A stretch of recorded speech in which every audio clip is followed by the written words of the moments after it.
Kamusta sa mga kaibigan? Ito po ang Kwentong Bidyuhan na may pagka-abnormal at barbero man ang usapan. Pero ang mga opinyon may punto at laman. Hey, anyong haseyo! Napaka- anyong haseyo mga friends, mga Minamura Ayun. mo. nuna, mga Ayaw ko nuna. mag-Korean. Mura lang alam ko sa Korean. Oo nga mga samyupsal, mga bibimbap. Ayun. So, a very special episode po dito sa Kwentong Bidyuhan, guys. This is the first time na gagawin po namin ito, no? We're going to talk about a particular anime series, manhwa series, games na rin. It's all about solo leveling. Pero Leveling, bago po yes. yan, previously dito pa sa Kwentong Bidyuhan, ano nga ba pinag-usapan natin nun? X-Men. Nag-X-Men ba kayo? Nag-X-Men, Ano oo. Oo. Ano yun? X-Men. Yung X-Men. bagong series ng X-Men. Yung bago, X-Men, nga pala. bago release. So, yung bagong X-Men, grabe. Ang dami kasing pinag-uusapan dito sa podcast na rin. Nakakalimutan ko na napag-babagbadan ko na. So previously po dito sa Kwentong Bidyuhan, napag-usapan nga naman po ang X-Men, the old animated series and the latest series released by Disney Plus, X-Men 97. So, kung curious po kayo about what we discussed about the X-Men, the series, the comics, the movies, and all that stuff, puntahan nyo lang po ang Retromancy Facebook page or the Timeless Gamer YouTube page. Doon po yun, naka-archive po lahat yun. So, yeah, tulad nga po na sabi namin, it's solo leveling for this evening and to talk about this particular IP. Kasi when we talk about solo leveling, apat po yan apat na properties po kasi yan. So for this intellectual for this title po, we dito sa Kwentong Bidyuhan, we've gathered the right people to talk about this. We got Sir Joel, Master J, and Sir Poy returning back to the show. So let's introduce po the panel. Retrong representing Retro Unlimited, Sir Poy. Tagal na rin. Ngayon ulit nagpakita. Yeah, it's nice to be back. Wala, sobrang busy lang. Sobrang busy lang. Nagsa-solo leveling din to si Sir Poy. Solo leveling din. Solo grinding. Solo grinding si Sir Poy. And about si Master J, matagal din nagpakita din na matagal nagpakita to on screen. Hello. Ayan. Alright, thank you for the Master J. And of course, si Sir Joel Banyaga Native. Magandang araw sa inyong lahat. Maraming salamat sa pagtangkilik ng Kwentong Bidyuhan. Napakatagal na mula nung huli ako nagpakita dahil, sensya na, tuwing Sunday, very busy kasi tayo eh. Pero sinusubukan natin ngayon na manumbalik sa ating second home podcast, My Home Away from Home, Kwentong Bidyuhan. Looking forward sa pag-usapan natin ang solo leveling ngayon. Sige, back to you, Joe. Alright, so let's get into it. Solo leveling. So, ano po masasabi ninyo? How are we going to introduce solo leveling? No? Ang suggestion ko, i-describe natin siya from yung Wikipedia entry muna siguro. The Wikipedia entry. Let's discuss about the plot muna. Yes. So, ano pong sabi ni Mr. Wiki? Well, sige, Jay, ikaw, if you want, you can start it off, Yeah, so basically solo leveling, it's about sa mundong ito, sa mundo ng solo leveling. Nagkaroon kasi ng mga gates. So sa mundo na yun, may mga tinatawag silang gates na nagiging source of new resources sa mundo natin. Pero in order to get those resources, kailangan pasukin natin yung mga gates na yun, yung mga portals na yun. And then syempre may mga certain challenges na mayroong mga monsters doon sa gates. And by killing them, we can get the resources from there. Tapos may mga specific person that can do that, which they called hunters. So, syempre nahihirapan kasi mga humans before na hindi sila mapatay through the normal firearms. So, they have to use they have to use yung mga swords or kung ano man na magically what do you call it? Imbue? Tama ba? Imbue? Imbued. Yeah, tama. Oh, ayun. So, it's about, in the present day, it's about this one particular character, si Sung Jin Woo. So expect na all the characters here are Korean kasi it's Korean made. Hindi siya hindi siya Japan made. So, yeah. Ayun, Tito Joel. It's a good summary. A more para siguraduhin natin na mas kumpleto yung description. According to Wikipedia, in a world where hunters, human warriors who possess supernatural abilities, must battle deadly monsters to protect mankind from certain annihilation, a notoriously weak hunter named Song Jin-woo finds himself in a seemingly endless struggle for survival. One day, after narrowly surviving an overwhelmingly powerful double dungeon that nearly wipes out his entire party, a mysterious program called the System chooses him as its sole player and in turn gives him the unique ability to level up in strength. This is something no other hunter is able to do, as a hunter's abilities are set once they awaken. He also unlocks a deeper ability to turn anyone he kills into a loyal minion called a shadow. Jinwoo then sets out on a journey as he fights against all kinds of enemies, both man and monster, to discover the secrets of the dungeons and the true source of his powers. So yeah, Je described it perfectly. Just filling in yung mga small gaps Some more lang. details, Yeah, yes. small details lang. Pero yun yung basic idea na solo leveling. To be perfectly honest, it's hindi mo masasabi siya na derivative siya sa mga previous na mga anime. Pero meron siya mga elements na nakuha mula sa mga anime na nanggaling na nauna na sa kanya. So, Yes. sa bagay, sabi nga naman ng may sabi nga na may philosopher nga na nagsabi na there is nothing new under the sun. Maraming mga bagay-bagay na feeling natin bago pero actually may mga may mga pinanggalingan na dati pa. Yan. Boss Jeff, may dadagdag ka? Actually, siya eh. Nung una ko siyang napanood, naalala ko yung Sword Art Online. Tama. Parang same siya. Pero dito kasi nasa real world siya. Tapos, hindi kagaya ni SAO na may headgear. Dito talaga, it's purely na nandun na talaga sila sa real world. Meron din ako napansin, parang may kasamang negosyo yung dating nung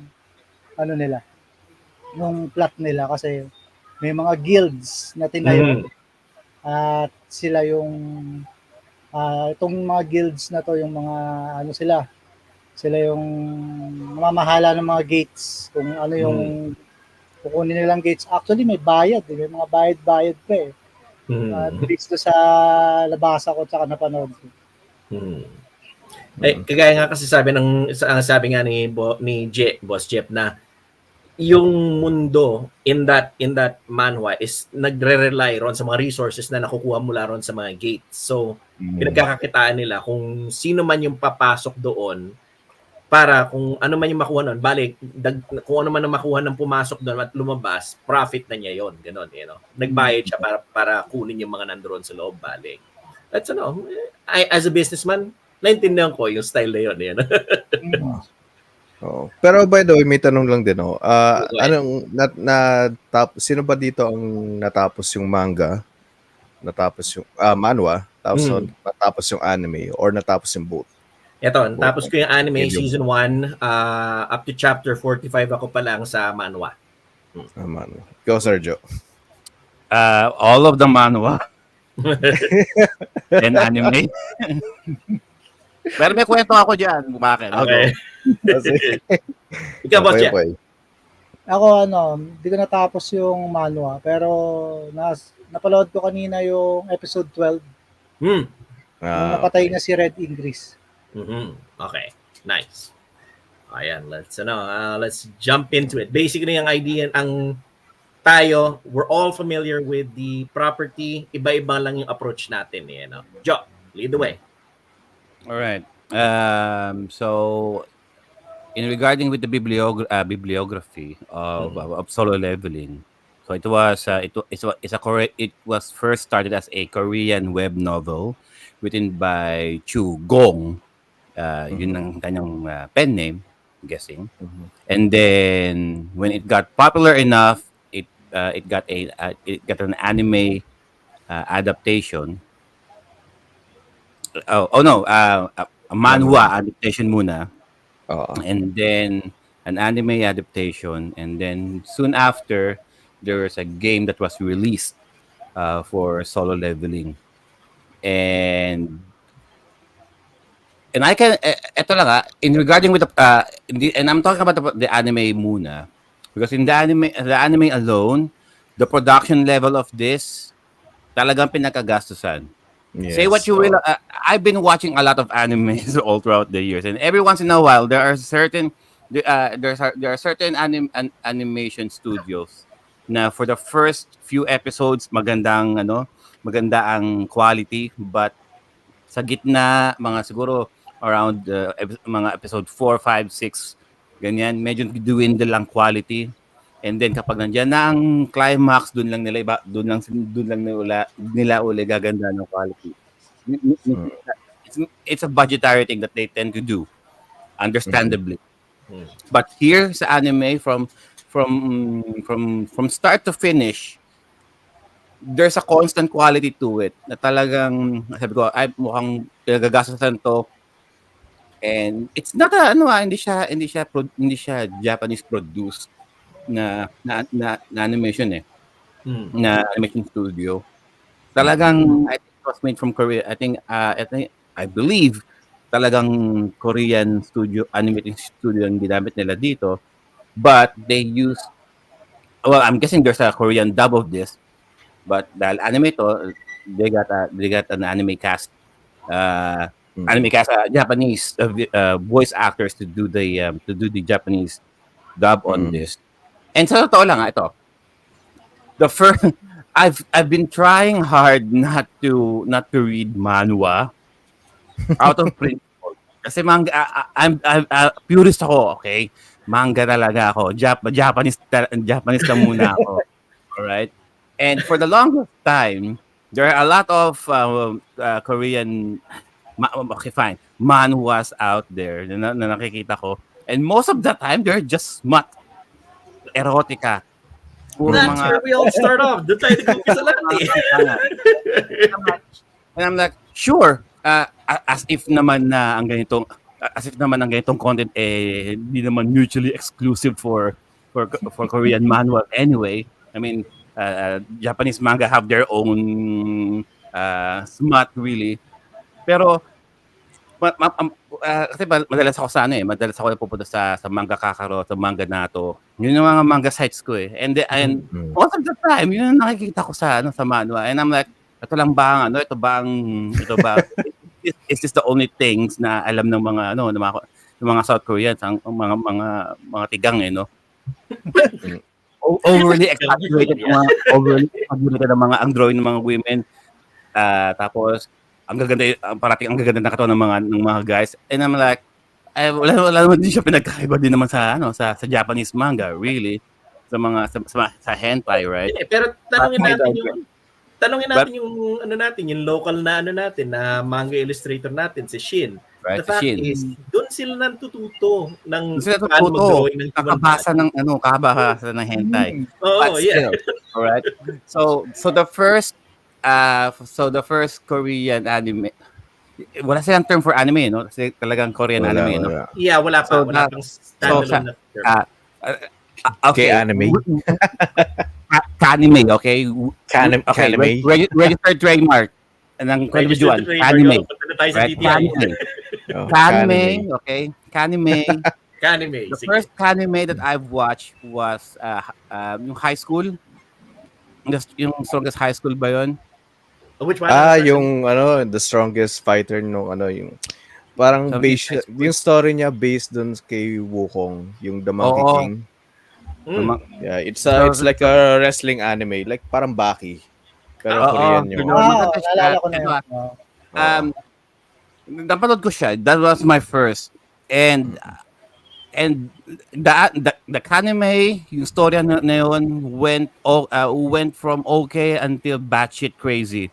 And parang nawala na yung sense of story niya, kaya parang na-turn off ako. Sa totoo lang yung progression ng story. And then when solo leveling was shown sa dun sa dun sa website na pinupuntahan ko, hindi ko sasabihin, okay? Baka mamaya ma-plug tayo ng Crunchyroll. Ayoko bayad Binanggit sa din Crunchyroll, ito. okay?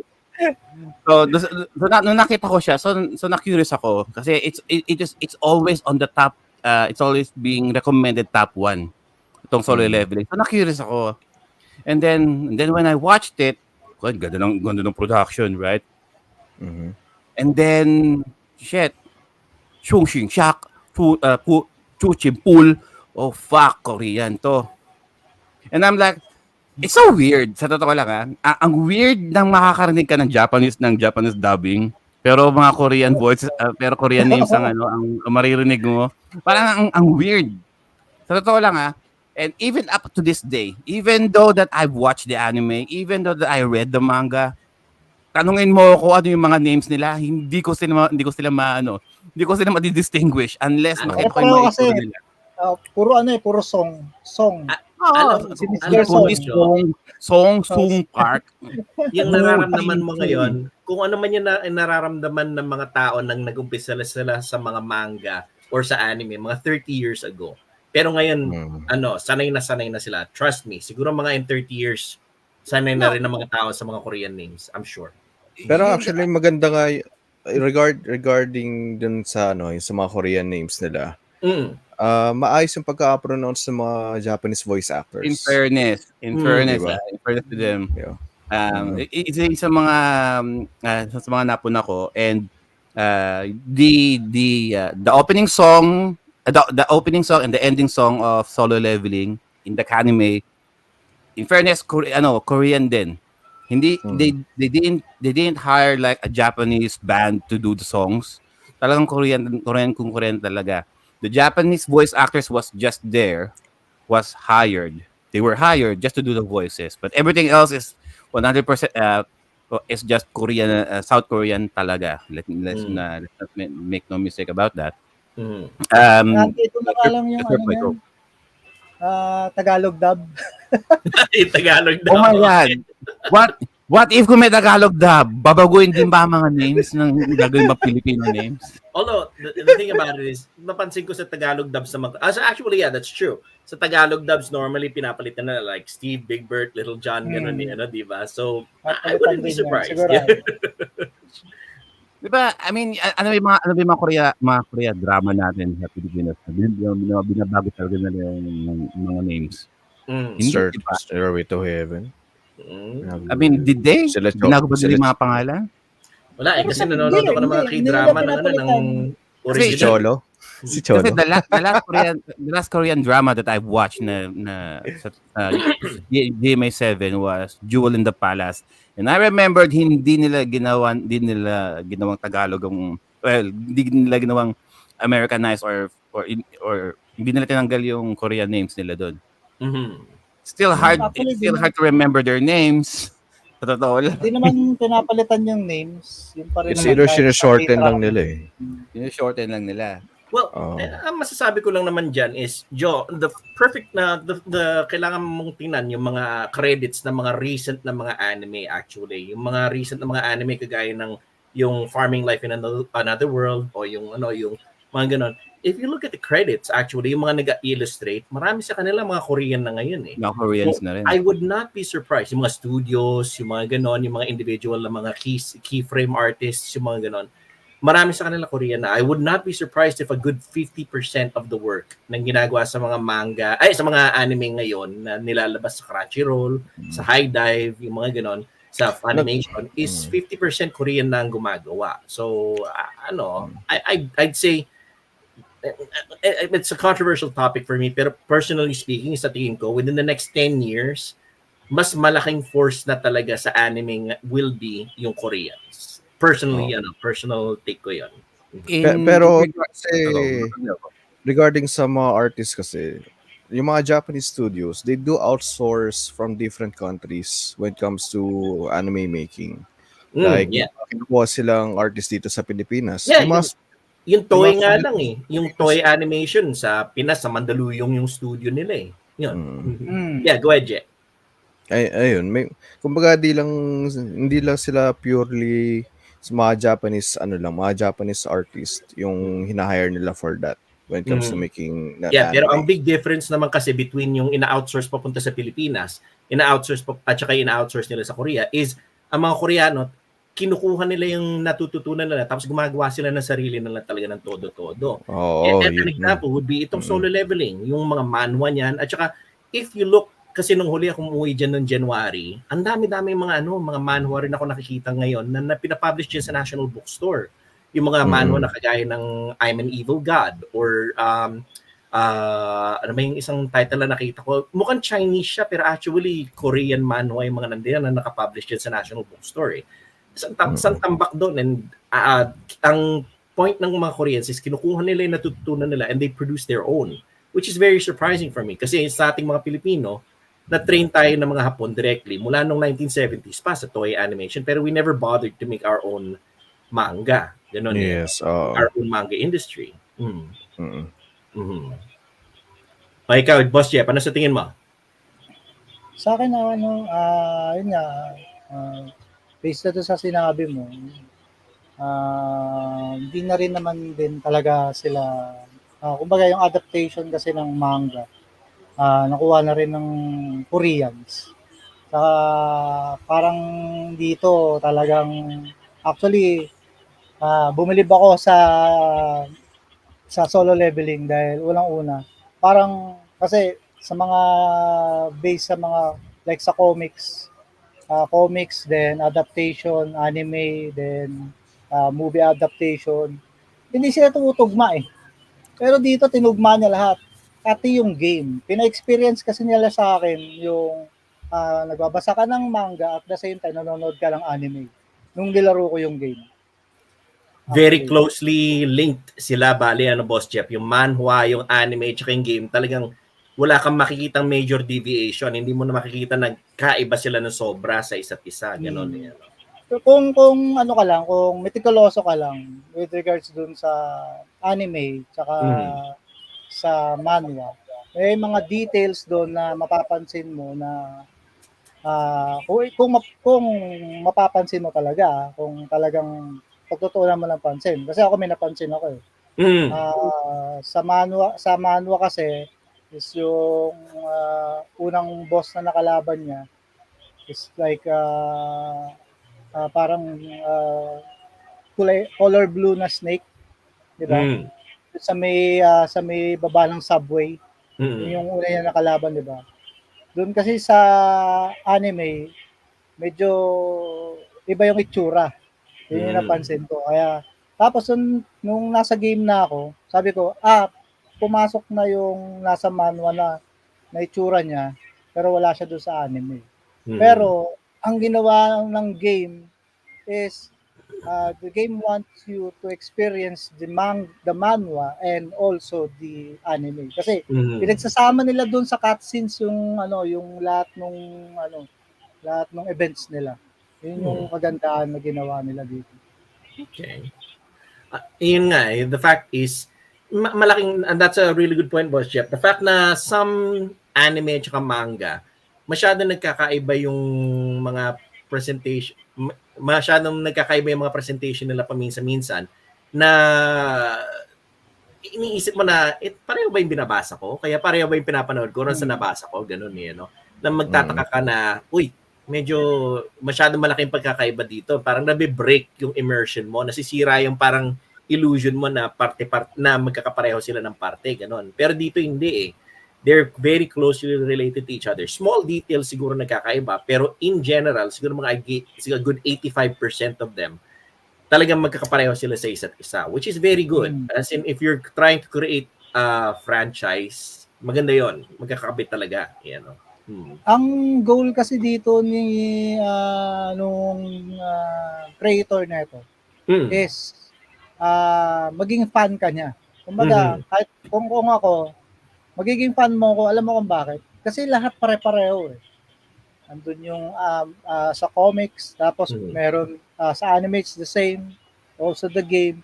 So, kung ako yung fan nitong solo leveling na to, pucha, nasa'yo ako, bata mo ako, boss. Pucha, lahat ng merchandise niyan, puta, bibiling ko. Alam mo bakit? Kasi, isa lang ang isa lang yung plot mo eh. Hindi mo iniiba.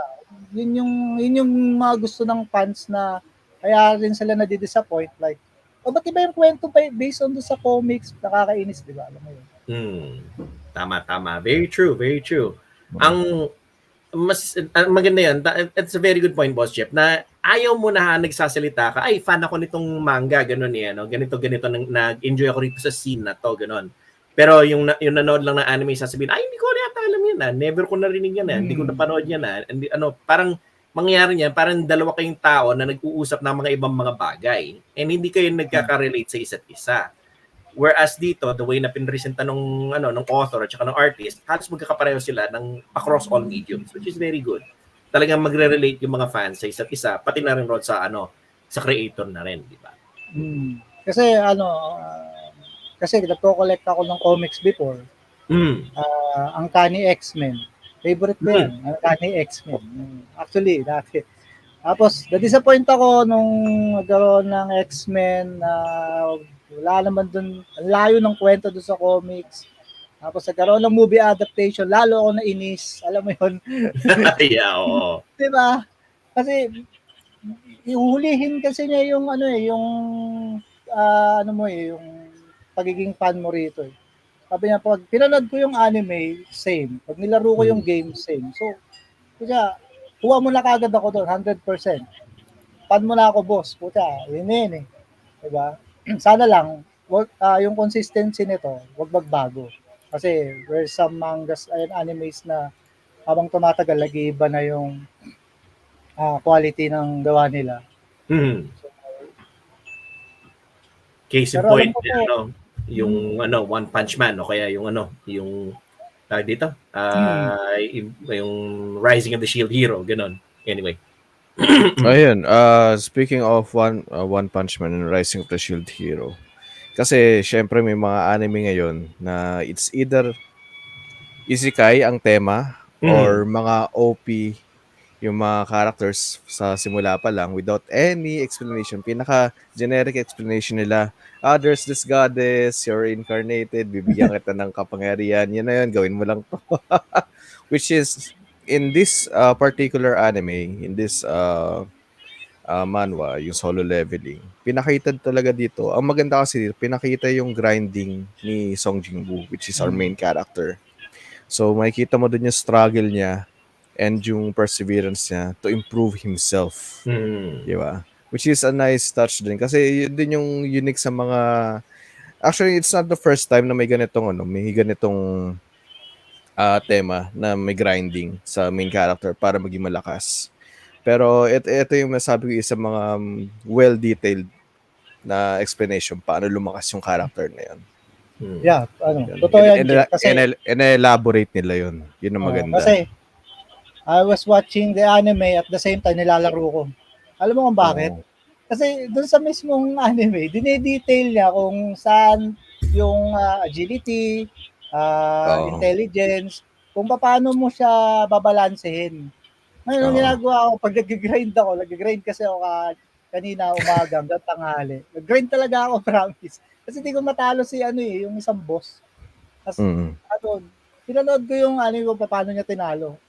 The same thing lang din na ginagawa niya, na technique, ginawa ko doon. Natalo ko yung boss kanina. What? Dash? Doon pa lang, pan mo na ako. Doon pa lang, pan mo na. Be faster. Yun lang naman, di ba? Be faster, kuno. Build your strength, ganun o kaya use your technique. What you're saying, Boss Jeff, is mini-mirror ng game yung kung paano mo dapat i-build yung character mo according to the manhwa at anime. That's interesting. That's good. Okay, good. I like that. Pwede mo i-mirror. Pwede rin may sarili kang diskarte. Pero mas maganda na i-mirror mo siya kasi parang parang mas feel mo. Kasi ito yung nangyari na to eh. Ito gagawin ko dito. Alam mo yun?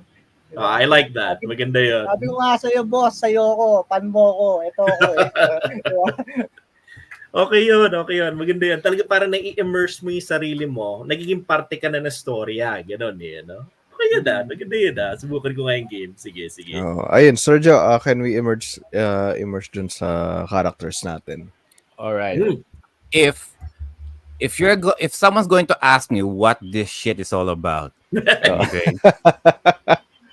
Para siyang it's a combination of a lot of isekai anime slash RPG animes out there. There's a hint Mm. of the it got inspiration from Hunter x Hunter. Aminin na natin. Mm. Yes. There's a hint of Danmachi in there. There's a hint of Mm. Sword Art Online in there. There's a hint of Log Horizon in there. There's hints of Tenshura. The time I was reincarnated as a slime. It's Oo. there. There's a few hints of Overlord in there. Lahat ng mga naging popular isekai animes with Mm. RPG elements nandito sa property na to. And ako Sir Joel, Sir Joel, Sir Poy, Master J and me. We dwell on role playing games, okay? Mm. So this IP right here tends to mess with us. Yes, hindi na we like anime, we like the manga. We like the anime, we like the visual novel, sure. Visual novel, andiyan na yan. But pati RPG elements, hey, why not, right? So and particularly with all of us here in this panel, so we know how things progress in regarding with role playing games, especially with the grinding. Mm. Mm. Gathering yung magle-level up ka, yung talagang battling monsters after monsters after monsters. We call it the grinding, right? We call it the grinding, getting your experience points, uh, the item drops, and of course the cash. Okay, usually you Mm. get three. All right. Mm. Oh, skill points. Sure, right? You get your experience points, your skill points, stat points, your item drops, and then cash. And all of those things, the creator here was able to convey all of those systematically and respectfully. Hindi siya yung like Master J said. Hindi siya yung hindi yung malakas lang si MC dahil reasons. Oh, just for the sake ng plot. Just Ano for the lang. sake of na-OP lang siya. Oo. Okay? Right from the very beginning, the MC here, what's his name? I keep for so Si Sung Jin-woo. Sun Jin I'll call Sung him Jin-woo. Oh, Sung Sung Jin-woo. Jin-woo. I'll call him Pedro. Etong si Pedro. Pedro. Okay. Sige, si Ah. Pedro. Okay. Hindi. No disrespect. Okay. Sung Jin-woo. Tama? Mm. Oh, Sung kahit Ji-woo Jin-woo. na lang, Ji-woo. Itong main character natin, he was introduced, right, as the weakest hunter around. Tama sinabi ni Master Jet. Oh, shit. Meron mga portals, gates, na meron mga monsters there going to invade. So, who you gonna call? Ghostbusters? No, you call the hunters. Okay? Mm.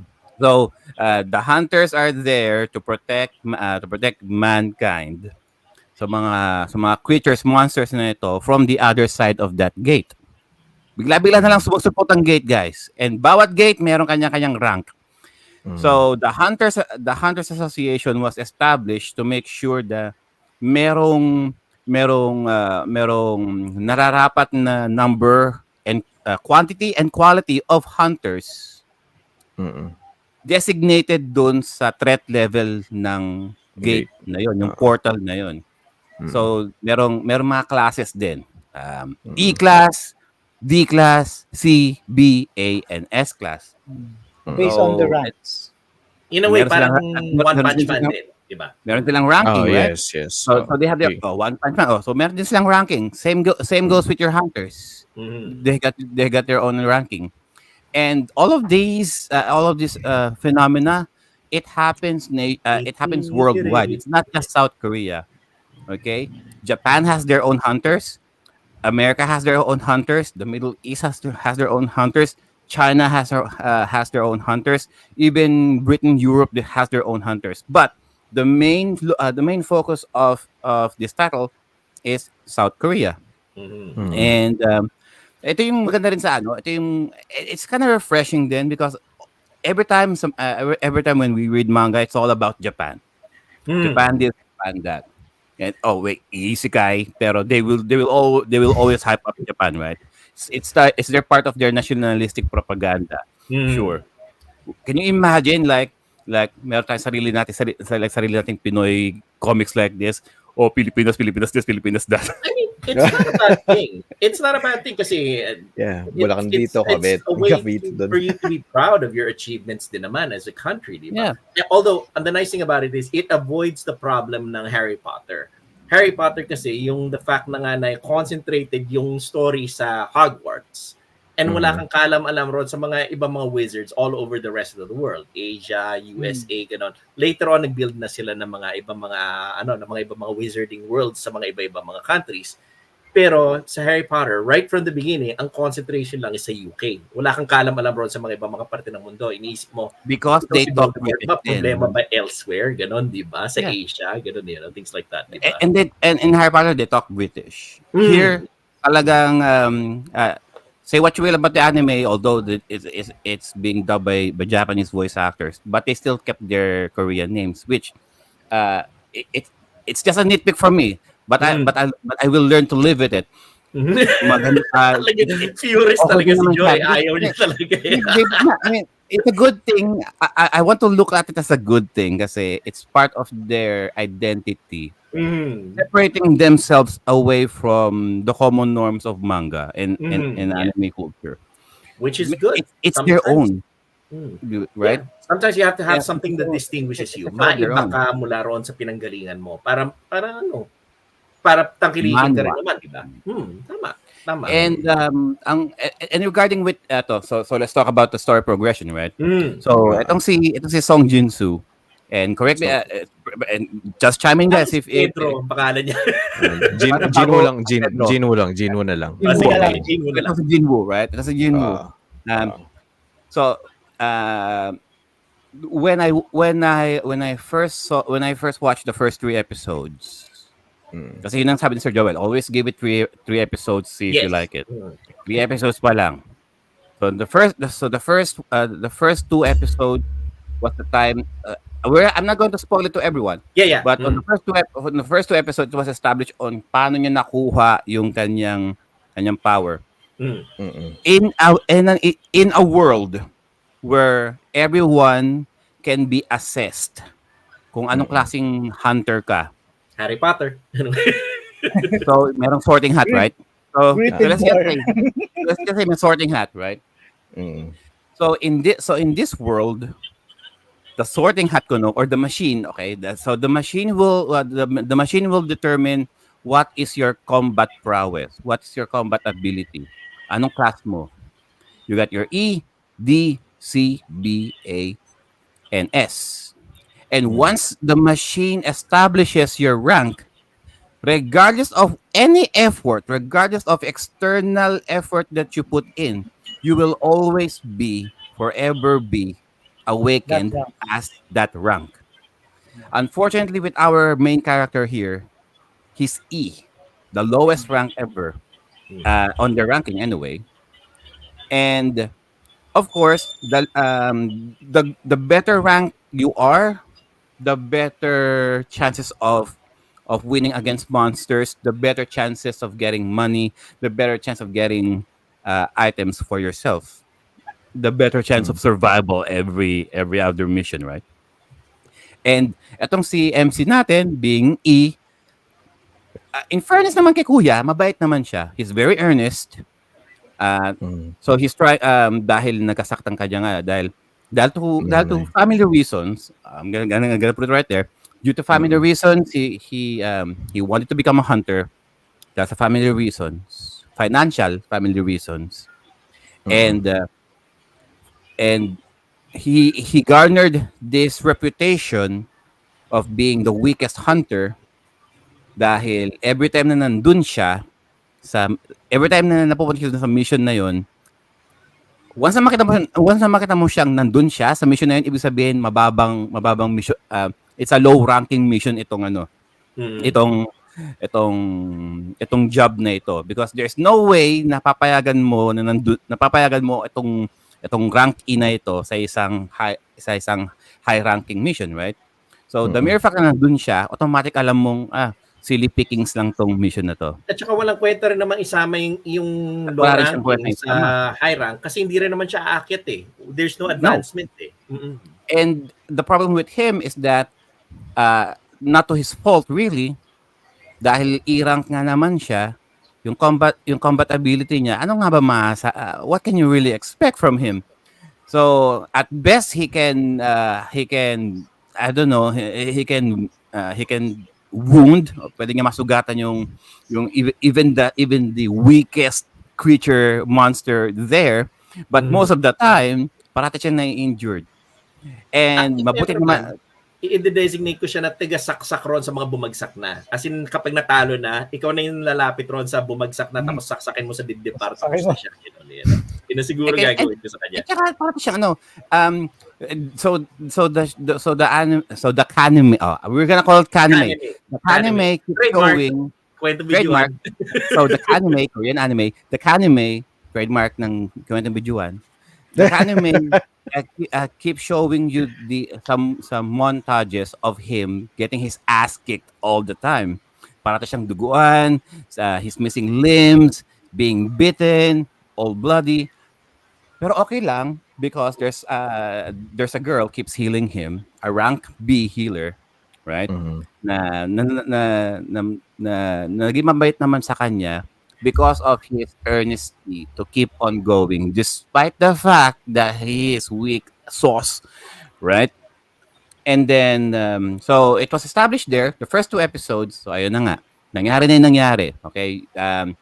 The way, it was very traumatic, to say the least, yung nangyari sa kanila, the first 2 episodes. And, kahit sino naman on that position, human nature, knowing what it is, hindi natin masasabi that we cannot understand how it went down. Kung paano siya naging ganun. And then episode 3, episode 4, shit, kung ano yung itsura niya. Mind you, he's only like what, 21, 22, early 20s. Ganun na itsura niya, right? Para he looks like a teenager, shaggy hair. Nakuha niya lang yung power na yon. Tumangkad, gumapo. And I'm like, when puberty hits daw. After na in-accept niya na magiging player siya. Yeah, when he became a player, he looked a lot mature. And I'm like, teka, nag-time skip ba tayo? Yeah. I mean, nag-time skip ba tayo ng ilang taon at biglang tumangkad si Kuya? No. He at isang umaga na lang, he woke up. Just woke up like this. Diba po na yung Kuya, right? And so he ended up in the hospital. He ended up looking like this. And like, yung mga nurse, Kuya ba yun? Siya pa rin ba yung patient? Siya pa rin ba yung patient na yun? The thirst meter, grabe tumaas sa mga nurse. Grabe, Kuya, ang borta. Ang borta. But mind you guys, kasi the part of the system, yung Windows operating system niya, it kicked in, na he needs to do like this daily task, like daily exercises. Again, One Punch Man, he needs to do like 100 push-ups, 100 sit-ups, or 100k jogging. Kasi kung hindi niya gagawin yun every day, he will be sent down to the shadow realm. Yes. Yu-Gi-Oh. He will be sent out to the shadow realm for a penalty, right? Yes. Yun yung kanyang part ng kanyang system kuno ng kanyang Windows XP. I'm gonna call it Windows XP. So fine, okay.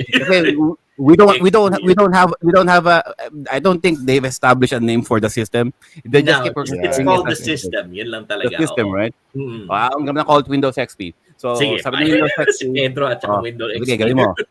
Oy, Pedro, gawin mo to. Hindi mo gagawin to, itong alert, right? Merong blue screen error 404. Sabi niya, pag di mo gagawin to, you will have a penalty. Nung una he was very skeptic, ano to? And then he was tossed down to the shadow realm to battle the yung monster na yun. I'm not gonna spoil it. Anyway, he was able to do that, and then he learned na although he is level E, he is ranking E, every time he finish off a monster somehow, dadagdagan na kanyang stats. Saka umandar yung RPG elements. Kasi Doon yung umandar the way the world is established, hindi ka pwede mag-advance. Pero ngayon, pumasok sa kanya, pwede mong i-allocate yung stats mo. Kagaya nga ng sabi ni Boss Jeff, naging RPG nga siya talaga din. Yan, di ba? Actually, Actually, not a lot of not a lot of JRPGs out there who will let you do that. Western RPGs will allow you to do that. But on JRPGs usually fixed yan eh. I mean, I'm not saying gonna say all, but there are a lot of Japanese role playing games out there na fixed lang talaga. Every time you level up, fixed lang ang talagang fixed number lang yung para automatic na i-designate ng game kung saan mapupunta yung stats mo, right? And dito sa kanya, notably, dahil mahina siya, madalas niyang binibigay ang stats niya through sa kanyang strength and defense. Strength and defense. And then the more he fought monsters along the way, doon niya na-realize na okay, it's not about strength and defense, I need to be faster too. Dadagdagan niyang speed niya. Meron din mga times na right? Meron din mga times. Oh yeah, Boss Jeff. Actually kasi it's binibase nila sa real life player. Right. As a newbie player, like kagaya ko, naging newbie player ako, gusto ko malakas ako. Wala akong pakialam sa speed, sa agility. Yan yung tawag nating build, di ba? Oo, yung mga build. Meron tayong tatawag na tank build na we focus on defense. Meron tayong stealth build na focus natin agility. Actually, when you stop and think about it, siguro kinuha rin nila hindi lang sa mga Western RPG, kundi sa mga MMOG. Sa mga MMORPG, di ba, na saka mo malalaman, sige, I'll do an assassin build o kaya I'll do a tank build. Tama nga, sabi nga ni Joe, gano'n, di ba? So mga MMORPG din siguro kinuha, gano'n. Pero hindi naman niya alam kung ano yung naging job niya, kung naging assassin siya. At first, he didn't know. Hindi niya alam. Kasi ang alam niya sa sarili niya, mahina ako eh. So kailangan ko lang lumakas. Yun lang eh. Kasi meron naman siya nito eh. Yeah, a good portion of the show, he keeps saying to himself, "I'm still rank E," because it was established by the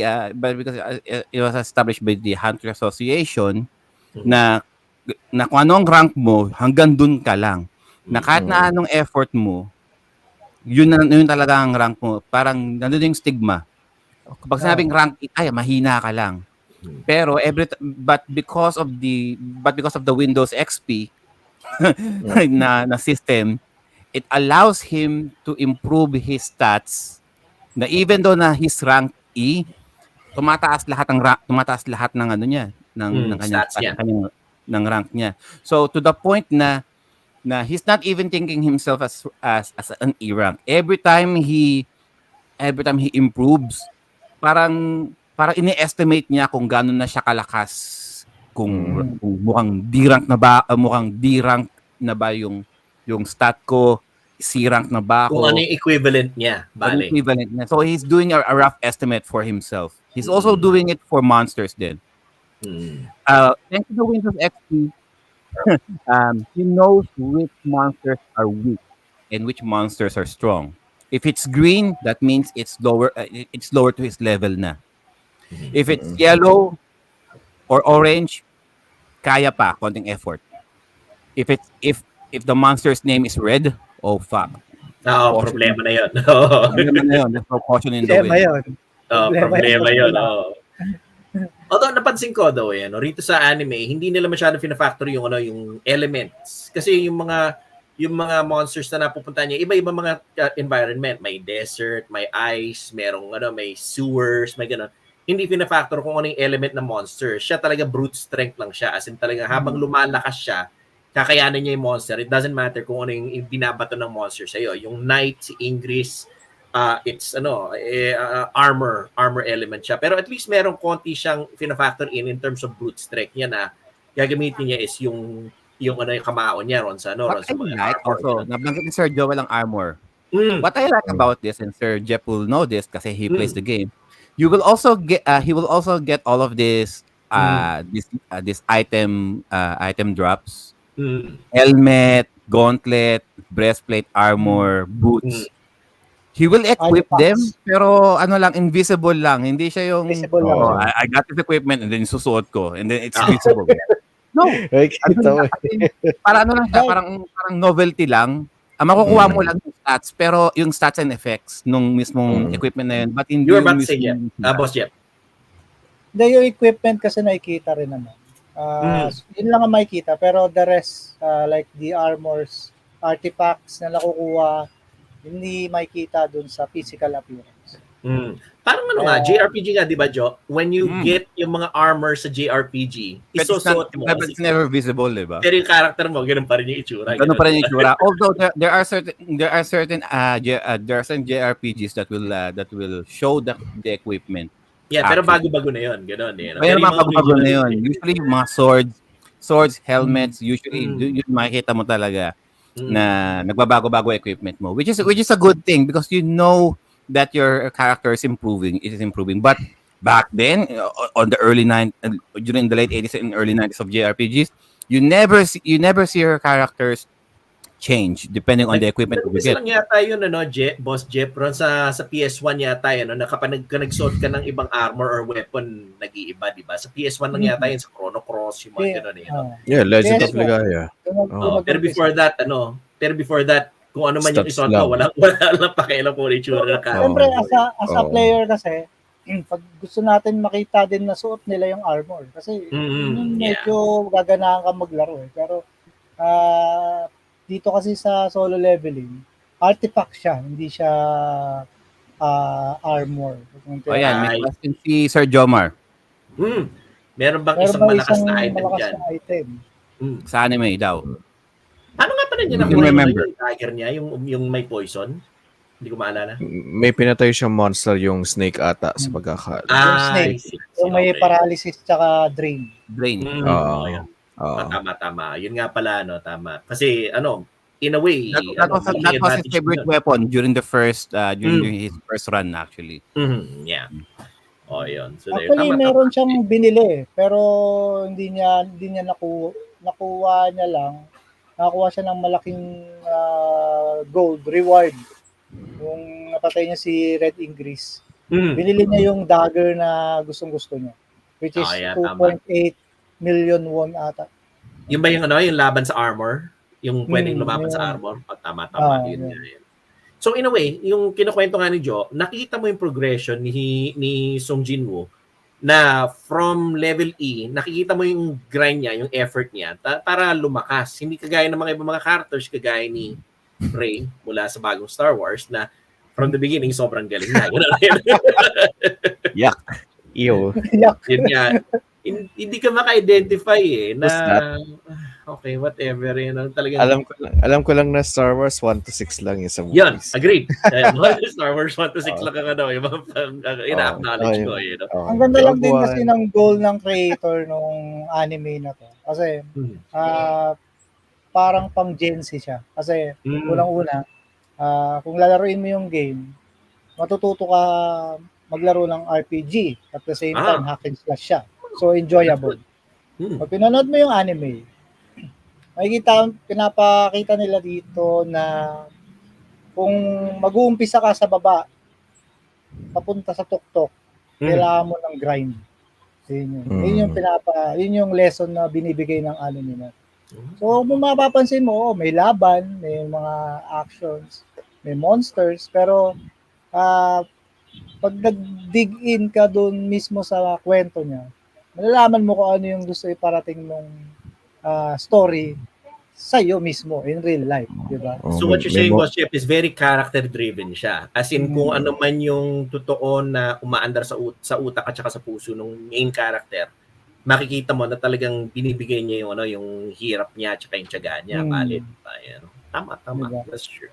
If Well, I actually, am true. going Totoo yan. to if I'm going to recommend this to someone, I would say for a nice complete visualization of a nice visualization of how it works, how his grinding works, I'd say read the manhwa. Why? Yes. In the Yes. manhwa kasi, ang Windows XP, talagang merong mga merong talagang mga panel siya na sasabihin niya if what he's doing is working and what he's doing is not. In the anime kasi makikita mo biglang lumalabas yung panel but you never see what's going hindi nila pinapakita kung sinasabi nung nung system na yun sa Excel na kasi it's happening so fast. Yeah, agreed. Because when it's fighting monsters, bigla na lang lalabas yung panel and then the show never really takes takes a second to see what the message was. You It's have to very pause net. pa. Kasi You have to pause. Yung, yeah, you have to ano. pause din talaga. As tayo as gamers, mahilig tayo na tumingin sa mga main max numbers natin. Details. Mahilig tayo na tingnan natin, uy, ano ba yung stats natin? Right. Ano ba pwede natin dagdag dito? Ano bang umaandar? Ano bang gumagalaw? Because we talked about his weapon, right? The dagger that can cause poison and drain. In the manhwa, if it's effective, sasabihin ng system like there will be a designated panel that will say it worked. And there will also be a time na kapag if the monster's stats are higher or there's a resistance to the poison or the drain, talagang sasabihin dun sa merong panel na magsasabi na it's not working because ito ang conditions ito ang certain conditions ng kalaban niya. On the anime, they hardly do that. Kaya kung ikaw if you're just watching the anime, if you're only watching the anime alone, the kanime alone, hindi mo alam kung ano yung nangyayari sa background kasi it kinda the anime kinda cheats on you with all of the good animated fight scenes. Say what you will about the Windows XP. Yung mismong fight scenes, maganda ang fight scenes niya. Like Naruto angas. Angas ang fight scenes nila dito sa anime. And it's also to a fault because even though na maganda ang fight scenes, it also takes away from the system aiding him na ano ba ang dapat niyang gawin. There are times na kailangan niyang meron siyang mga certain skills na nandoon sa kanya na doon sa manhwa talagang pinapakita ina-elaborate which ones na nandoon. Sa anime, makikita mo lang he'll just think of something and then mangyayari na. Like for example, the full heal. A full heal skill, it's one of his rewards when he fought this particular monster. Dun sa manhwa, nandun na yun. Tinabi niya lang yun. Pero when he fought Taishik, yung assassin kuno, nagulat siya bakit siya nag-heal. Because the anime didn't show how Jinwoo activated that hidden skill. On the manhwa, in the manhwa it was explicitly explained to you how he was able to come up with the idea. Sa anime, because they're progressing to a certain pace na they didn't have time to put that explanation in. Magugulat ka na lang, build na siya. Pero actually, they're trying naman to, no? They're trying naman to elaborate as much as they could when it comes to Jinwoo's skills. Yun nga lang, they don't really have I think, medyo time-consuming yung ipapakita pa yung full details. Like, paano niya nakuha to and all. Kasi, yes, tama ka naman, Sir Joe. Yung sa manhwa talaga, if you're gonna be reading the manhwa, dun sa, bago mag-end ng chapter, pagtapos na yung story, ipapakita nila dun kung ano yung na-achieve ni Jinwoo when it comes to weapons, the skills, well detailed. Well detailed with dun sa manhwa. And then meron pang previews doon sa next chapter, which is a very nice detail for it. Kinikriticize ko, sabi si Jomar, kinikriticize Sergio, hindi ka naman siya. Hindi, kinikriticize ko siya in a JRPG player's point of view. Kasi if you're going in a story point of view din. Because kung sasabihin mo sa akin na bigla na lang siya nag-heal without any explanation, matataka ako, saan galing yun? Right? Paano niya Unless, nakuha of yan? course, there's a previous episode na if I was paying attention, meron akong full heal. Itatabi ko muna to. And then on the next future episodes, doon niya lang gagamitin. Wala man lang like a flashback na, uy, nga pala meron nga pala akong hidden skill that I can use. Walang ganoon eh. Actually, Sergio, yung sinasabi ni Jay kanina na ina-elaborate, andun naman siya. Kaya lang kasi, gusto nga nilang ibahin yung sistema ng anime dahil they do a lot of flashbacks. Puta, buong season na lang may flashback. So, medyo off na sa amin din yun eh. So, kaming manonood.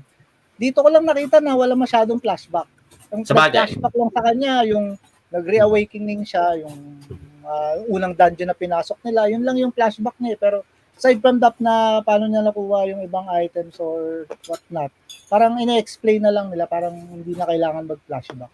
So ang sinasabi ni Boss Jeff, hindi nasisira yung pacing kapag walang masyado maraming flashback. Yung talagang really essential lang talaga na flashback sa kanila pinapasok. Pero kapag medyo masisira kasi yung flow. Kapag parang tumira si Kogo rin ng 3-point, 1 linggo namin inabangan bago na shoot, di ba? Puro flashback yung nangyari. Sa buong episode, flashback, ang tagal pa eh.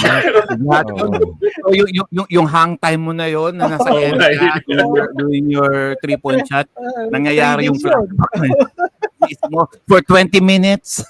Nakabuntis ka na ng babae noon. Anyway. I think yun ang iniwasan ng creator dahil siguro dahil ibahin natin yung sistema natin. Parang to your point, Sir Master J, no? Napansin ko lang din, the anime also did a few additions to the story. In the case sa manhwa, there are certain background characters there na they were just tossed in there for plot purposes. But in the anime, they were given some original, I'm not gonna say original, pero they've added a little bit more fleshing out. They've done some fleshing out on who they are, and which team they belong to. Case in point, yung dalawang yung girls when they were talking in the restaurant. Yung taga Hunters Guild sila eh. Yung isa taga Hunters Guild, yung isa taga Guild. Parang yung empleyado nung sa Tiger. Nag-usap ko sila, kamusta na yung kamusta na Tiger Katol. Nagkakamustahan sila, right? Nagkakamustahan sila, and then sabi nung isang girl na, ay nako, nandun kami sa mission, pero yung isang class S namin wala. Sinolo niya lang ang mission, wala, nakatameme lang kami. I'm trying to recall that on the manhwa. I don't recall that ever happening yung ekena na yun. It does show siguro some foreshadowing siguro kung paano they'll factor into the story later on, if I remember correctly. I haven't reached that far yet though, sa manga. Because doon sa manhwa, there will be a time na itong si Pedro. Itong si Pedro, mapupunta siya, ma-hire siya ng Hunters Guild. And then itong mga girls na to, nandun na yon, nandun sila. Makikilala nila kung sino si Pedro. I see. Okay. Kaya so, siguro kita muna sila dito sa anime para at least once na dumating na sa point na yon, sabi na, hindi nandun na sila. Hindi nyo pwede sabihin, hindi namin sila introduce, ito sila. Yeah, okay. Well, actually maganda yung ginawa nilang flow dun. Like hindi lang basta-basta merong character dun na nandun lang. Ayun. Regarding I'd like to say something about the animation. Kailangan bigyan ko ng compliments yung animation team nito. Dahil masasabi ko na ito yung isang series na recent series na masasabi ko na hindi sobrang obvious yung CGI. I'm sure na meron siyang CGI sa loob, pero the way that it's executed yung animation, it looks very hand-drawn. As in talagang traditional style ng animation yung dating niya sa akin. As in it feels like yung mga late 90s, early 2Ks na mga animation na talagang hindi mo pala masyadong makikita yung mga CGI talaga. I'm sure there is CGI to help. And of course, obviously yung system nakikita mo kapag kino-collect niyo yung system, CGI talaga 'yon. Pero otherwise, hindi mo makikita yung delineation between hand-drawn or cell animation at saka computer generated. It's very well done yung animation. It's very detailed, very malapit siya sa manhwa from what I've read ron sa manhwa at saka ron sa anime. And talagang yung action natatransmit visually sa mga audience na talagang napaprocess ng brain mo ng mabuti. Hindi yung mga jump cuts, yung magigulat ka, saan nanggaling to, paano nangyari to, gano'n. Nasusundan ng umata mo at saka ng utak mo kung paano umaandar yung flow ng action. And I have to compliment kung sino man yung animation studio nito. Hats off to you. A1 production. Ninyo. A1, yeah. Yes, completely agreed. Ayan. So let's talk about some of the characters here. And how they compared naman din on both anime, manga, and the game. Anime, manhwa, and the game. Yung mga characters dito, so in regarding with the anime,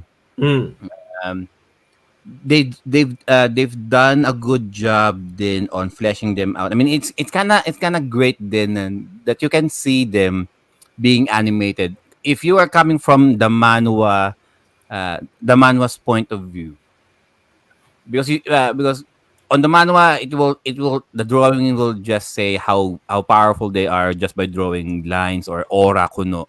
Parang they will just some of the characters will just hype the other character on how strong they are. Sa anime talagang since you can hear them talk, they're being animated with their body languages. You can tell na talagang meron silang ibubuga in a fight. And I mentioned this kay Master J noon in regarding dun sa love interest ko, no. Sabi ko because when I was describing this, sabi ko, mayroon siyang love interest dito na hindi na niya binalikan. And then later on, meron na namang another love interest ko, no, na hindi rin naman din nila finilesh out. Pero sa bandang huli, sila rin na nagkatuluyan. I'm like, the author doesn't know how to write romance. Yun na lang. Because it was never really meant to be a romantic kind of thing. It's meant to be like a shonen action. Siyempre, hindi naman siya taga-GMA, no? Ano ka ba? I'm just saying, kasi ando na tayo eh. Ando na yung girl eh. Diba? Kasi, let's talk about the first love interest. Kuno. Master J, alam mo to. Yung healer. Yung healer. Diba yung healer? Si Junhee, yung healer. Diba yung healer, diba? Love interest. Even before the makeover. Nandun na yung build up eh. Gusto na niya eh, 'di ba? Meron na silang chemistry eh, 'di ba? And then the problem with her kasi after that incident, talaga she had some PTSD. Yes. Sadly, right? So it forced her into early retirement na every time na may makikita na siya na talagang super duguan, talaga nagre-regress siya. To the point na yung powers niya, na may mental block siya, hindi na niya ma-activate ang powers yun ng matino. Force her to retirement. Nagka-trauma kasi siya eh. Nagka-trauma na kasi siya. Right? And even though na nakita niya na nagwapo na si kuya, to her, he will always be the scrawny guy that she knew. And for me, okay sana yun eh.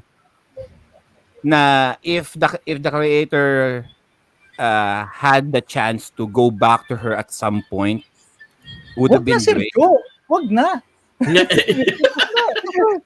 Hindi parang hindi ang akin lang kasi is there was no redeeming quality for her eh. Now yung PTSD yun na yun. That's the end of her story. Yun na yun. There was never like a redeeming factor for her na to bounce back just to help him out. I mean, you know what I mean? On a story point of view, on a character development point of view, yun na siguro yung hinahanap ko. But that said, yung next na love interest ko no. Love interest. Yung next na love interest ko no. And I just noticed this because apparently there's a spin-off nito. Yes, there is. I haven't started off on that yet. Nagkaanak sila. Nagkaanak sila. Spoiler alert. I'm not gonna say who. Nagkaanak tong sa Pedro. And then nung nalaman ko kung sino yung nanay, and I'm like, how? How the hell that happened? Parang parang si Kirin tsaka si number 18 lang. Or si Vegeta's Diba? Bulma. Yeah, that's It's like, accurate. how? Kasi magkakabiglaan na lang na muna. How? Pero only nag-interact lang sila. Mas naramdaman ko pa ang chemistry dun sa first love interest, hindi dun sa second. You were about to say Hindi, Sergio, comment ako dyan. Like kagaya niyan. Mawawalan kasi siya ng flow of story kung i-reveal kagad natin kung paano sila nagkaroon ng love interest. So maybe in the next seasons, doon yan ipapakita yung flashback na yan na malamang nakainisan na namin at sigurado. I would like that. Sa manhwa, it was never really shown how. So I'm curious kung paano nila flesh out. Tingin ko baka baguhin nila yung paano magiging flow dun sa anime naman eh. Since may changes din naman sa anime na ginawa yung season 1. Ayun. Pero in regards in Naruto at si Hinata din, kinailangan nilang gawa ng movie. Yes, ng movie para lang nagkaroon sila ng explanation bakit. Ang maganda kasi kay Hinata, she was given this eksena na talagang she proved herself. Oh yeah, oo naman. She proved her love by dying in front. Spoilers. By supposedly dying in front. 20 years old. Siguro naman. So dying in front of Naruto, di ba? Dying in front of Naruto. And I'm like, sabi ko, oh shit. When Pain stabbed Hinata right in front of Naruto, sabi ko, oh shit. It's only a matter of time until the QB shows up. When that happened, all shit went loose, right? So that point was pivotal actually. So she had to die para lang ma-realize ni Naruto na, oh fuck, wala akong makukuha kay Sakura kahit anong gawin ko. Ito na yung martyr sa harapan ko. Say what you will about her, right?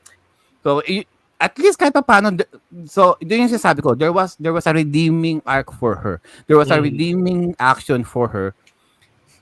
Na talagang it was that the female character was able to help the main character to develop. Although to be fair, right from the beginning, pinapakita na talaga na gusto na ni Hinata si Naruto. Oo, bata pa lang. Binaliwala lang yun ang Hinata. Yun lang ang problema doon, gano'n. Pero in this case naman sa solo leveling naman, ikukumpara ko na lang siguro yung relationship ni Pedro tsaka nung healer. Parang kay Archie tsaka kay Betty. Sa Archie, Betty and Veronica, gano'n, di ba? Si Betty palagi may gusto kay Archie, si Archie hindi masyado pinapansin si Betty, although paminsan-minsan get together din sila. Pero ang ultimo na habol ni Archie is si Veronica, gano'n. Yun yung comparison ko, gano'n, di ba? Pero looking at now nung nangyari dun sa healer tsaka kay Jinwoo. Actually tragic kasi how it end. Na dahil hindi nga maka-move forward si babae. Kailangan niyang i-isolate muna yung sarili talaga niya doon sa environment na when it comes to hunters to those portals. Kasi hindi talaga niya kayang burden or that. And to your point, Sergio, it's not necessarily about yung nangyari sa PTSD. Mas lalo siyang the guilt itself. Kasi they had to leave him behind. Mm. They had to leave Jinwoo behind. Tanggal kung wala yung ano, I mean, siguro I think she would be okay if all of them escaped. Like, Oo. I mean, if the survivors, if they all survive, say if all of them 5 survivors walang naiwan, she would have been okay. Pero hindi eh. Dahil they Parte na were rin siguro forced. ng guilt niya yon. Guilt niya na kasama ron siya sa usapan na kailangang iwan si Jinwoo eh. Si Pedro. Yeah. Okay. Yeah. Oo. Pedro. Oo. Yun ang feeling ko hindi niya kinaya. Parang every time naharap siya, to the point na every time that she is in front of him, she will always remember yung eksena na yun on her mind. Na even to sasabihin ni Kuya na you had Okay to do, lang. okay lang, you did what you had to do, all things forgiven. Sa kanya, it's Hindi. a very unforgivable act for her on her part. Na understandably din naman kasi yun naman sa atin mahirap mawala Kahit yun. naman, Hindi natin kahit mapapatawa sinong sa tao eh. Ikaw ba naman makita mo yung kasama mo naputulan ng paa, naputulan ng kamay, di ba? Ba't hindi matotrauma doon? Tapos Oo naman. hinihil mo pa. Hinihil mo siya, tapos di siya mahil. Di ba? Matotraumatize ka talaga. Kaya yun na lang din siguro yung way na ginawa niya na dahil na-trauma nga siya, na-isolate niya na lang yung sarili niya sa lahat ng tao or sa environment. At saka ayaw rin naman siguro ng author na ipalabas na minahal niya itong healer dahil naawa lang siya. Ganon, di ba? Hindi rin maganda yun eh. So, wag natin pilit na may love interest. Ayaw namin ng ganon. No. Pero kulang pa rin yung explanation kung paano nangyari yung susunod. Gano'n, di ba? Yun yung sinasabi niya. We'll have to wait for the next season yan. Kasi flashback yan. Kung paano saan niya nakilala yung ng asawa niya. Let's talk about the other characters dito. Yung naging supposedly best friend niya. Yung Lucky niya. Yung rich kid niya. Itatago na lang natin sa pangalang Samwise. Samwise, okay, fine. Sige, Samwise. Jinho yun, Jinho. Si Sam. Yung anak ng kontraktor. Anong pangalan niya? Jinho. Ano? Jinho. Jinho at si Jinho. Alam mo, hindi tayo sanay sa Korean names eh. Si Pedro, si Juan. Sige, si Samwise na lang. Si Pedro at si Juan na lang. Si Juan. Pedro at si Juan. Sige, fine. Ano masasabi niyo kay Juan? Si Juan, masasabi ko, parang surrogate na brother siya. Kasi nakita niya na naging role model itong si Pedro sa kanya. Nung nakita niya kung gaano kalakas siya. Ganon. Kasi from the way na nakita ko rin sa mga episodes, from the few interactions na nakita ko siya, sa totoong kapatid niya, medyo hindi sila masyadong nagkakaigihan eh. Pero nung nakita niya itong si Pedro, nakita niya kung gaano kalakasan, kung paano siya inalagaan somehow dahil pinakita rin niya yung loyalty niya dahil nung sinabihan siya ng guild na iwan mo yan, patayin mo yan para hindi ka namin patayin. Sinabi niya hindi, kaya lalaban din ako dahil unfair ito. Mahina itong kasama ko na to, ganoon eh. So sinaydan niya si Pedro, nalaman niya si Pedro sobrang lakas, binuran niya yung mga kalaban. And yun, parang naging magkaibigan at saka naging, sabi nga, amiki, di ba? Elder brother relationship na sila, ganoon, di ba?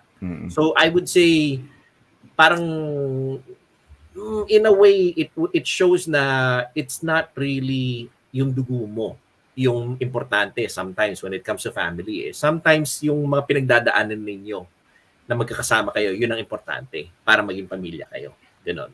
Yun yung opinion ko kay Juan. Yan. Kay Juan daw. Yan. Parang normal kid na may kuya na hindi siya close. So, nasa realidad pa rin. Binibase pa rin nila doon sa reality.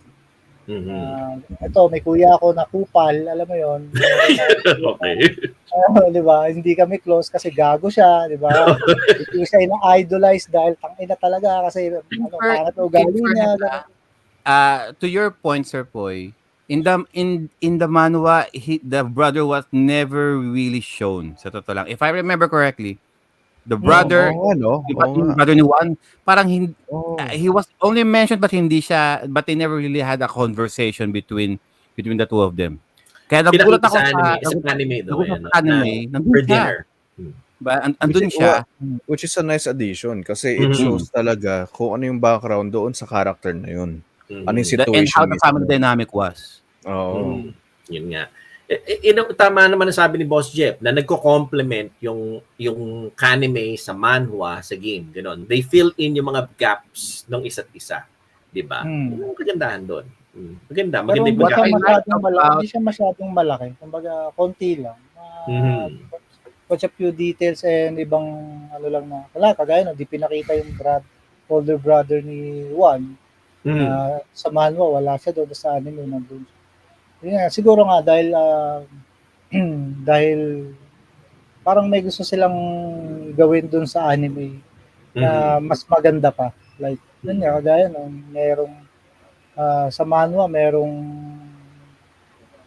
mga details na ah, may mga details doon sa manhwa na wala doon sa anime. Alam mo yun. Mhm. Tapos meron naman din silang dinagdag from manhwa doon sa anime, may dinagdag naman sila. Parang, Mhm. pero hindi siya ganun kalaki. Oo. As in, magiging off para sa'yo. Kaya nga. Oo. dito rin, what I like about this is dito rin papasok yung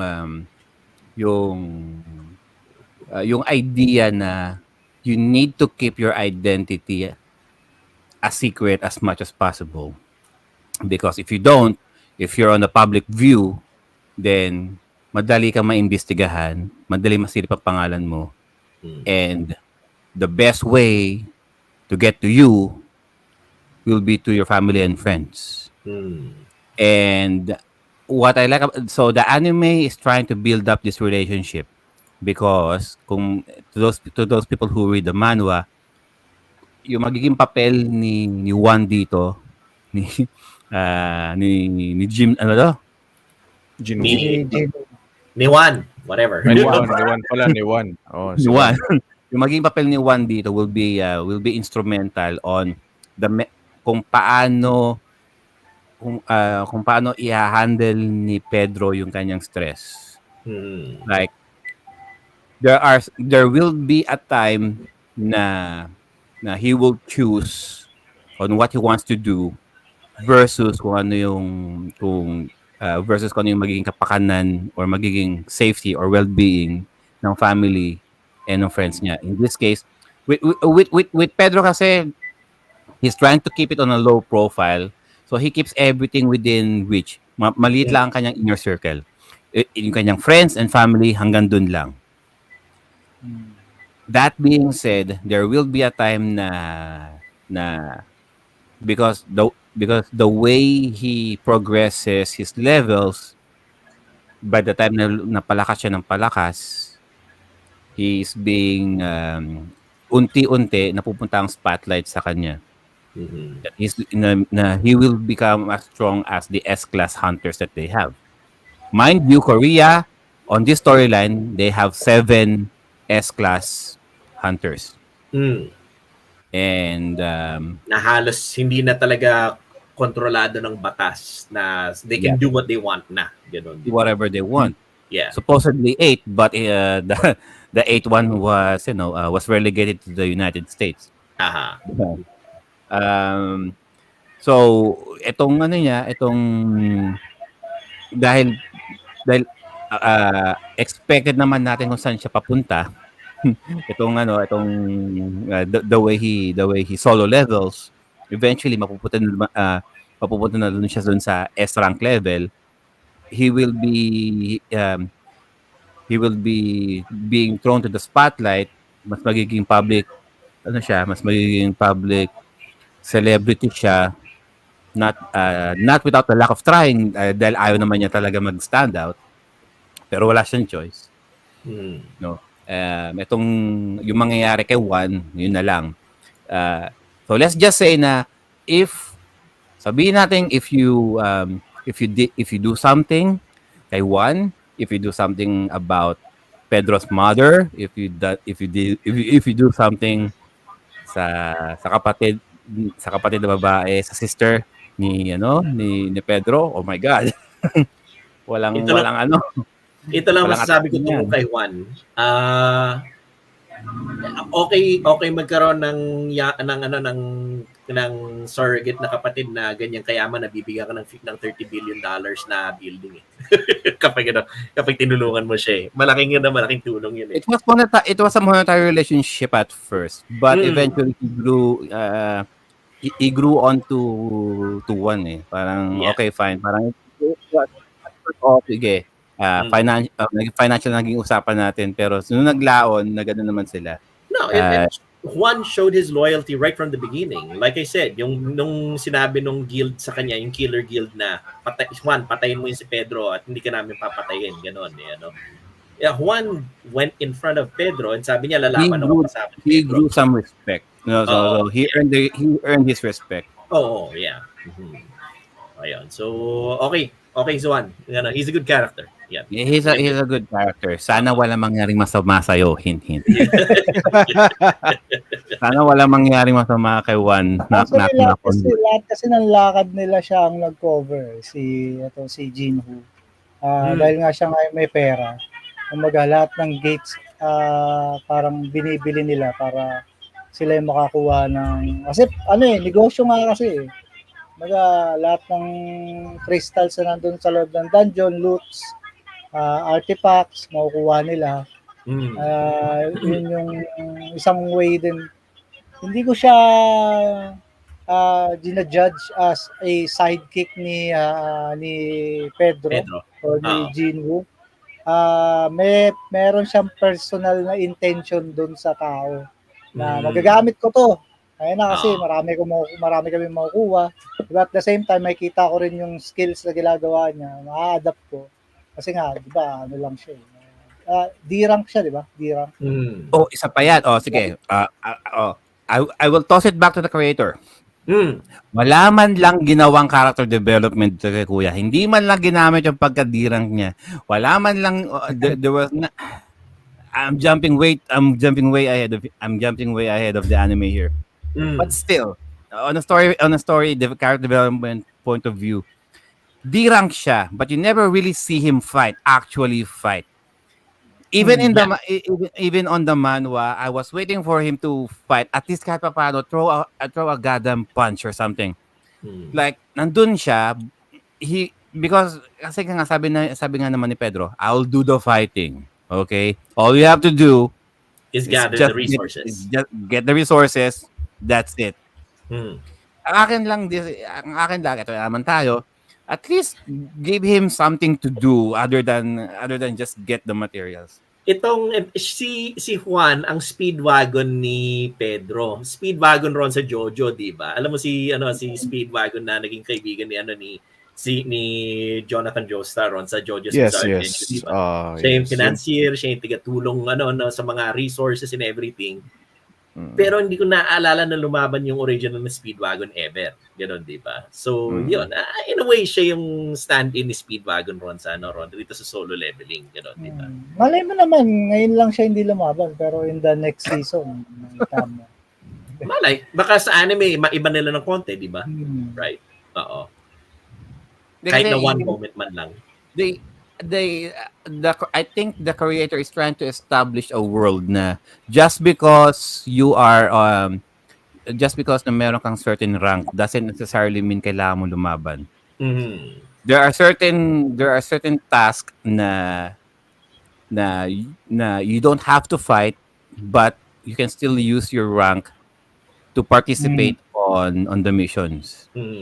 I-delegate lang nila kung ano ang duties mo based on your rank. Siyempre, kung mababa ang rank mo, bakit ka nga naman lalaban?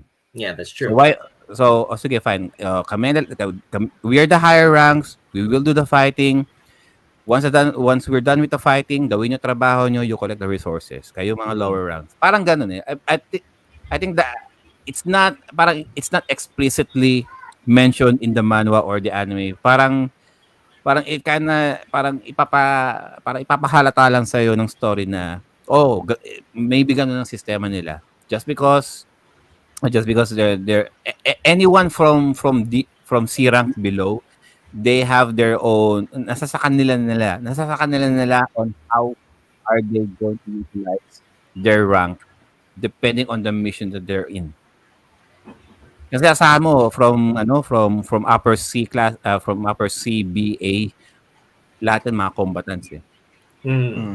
Pero ang Medyo- DNA relegated lang yan sa foot soldiers. And then, Sabi ni Jomar, grabe ka daw sa food critic. para kasi Anthony Bourdain yan. Hindi kasi lang, syempre I'm just looking at it as a story character progression point of view. Pero yung naging laban kasi ni Juan, actually lang naging role niya talaga yung contributing role niya is yung business side. The business Yun side. yun yung battlefield niya. Also the fact na of course, it's also established na it doesn't matter din naman na kung gaano kakatindi lumaban eh. Hindi ka rin naman naakit anyway. And nakita ni Juan na si Pedro, sobrang tindi na. Inisip niya, what's the point? Might as well gather the resources. Kasi ang point naman talaga ni Juan from the very beginning is to advance yung kumpanya niya. He's establishing his guild. Hindi naman talaga yung ano eh. Money, diba? He became a hunter. I think he became a hunter because yun nga he wants to establish a guild. Yes. According to his money for his dad. company. According to his dad, itong mga hunters guild na to, they try to monopolize all of those precious resources na nakukuha sa on the other side of the gate. So on his mind dapat meron ding yung mga civilians na naging hunters din dapat may pakinabang din.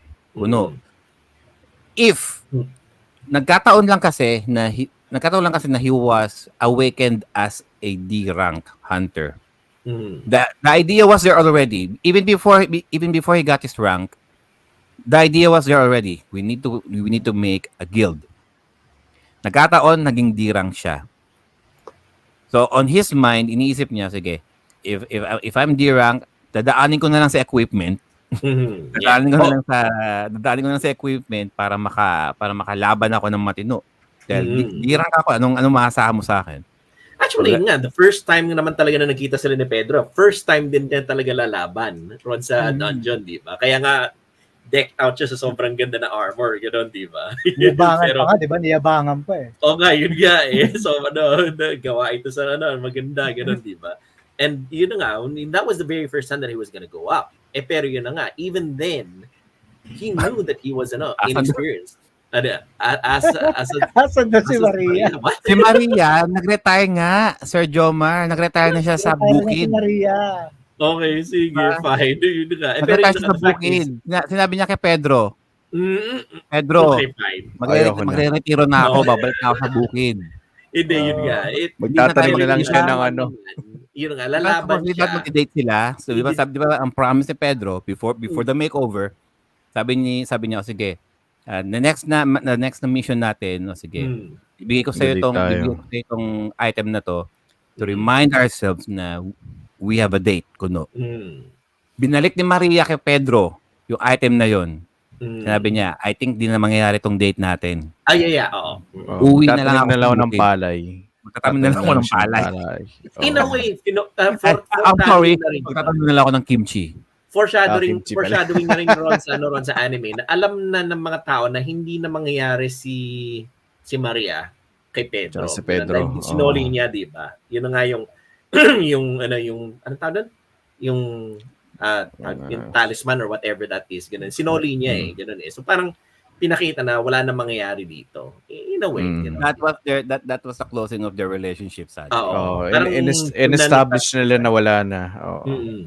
Yeah, that's where it was gonna end up na. And they can be friends. Yeah, sure. You know, maybe FWB pero nothing else na ganun, di ba?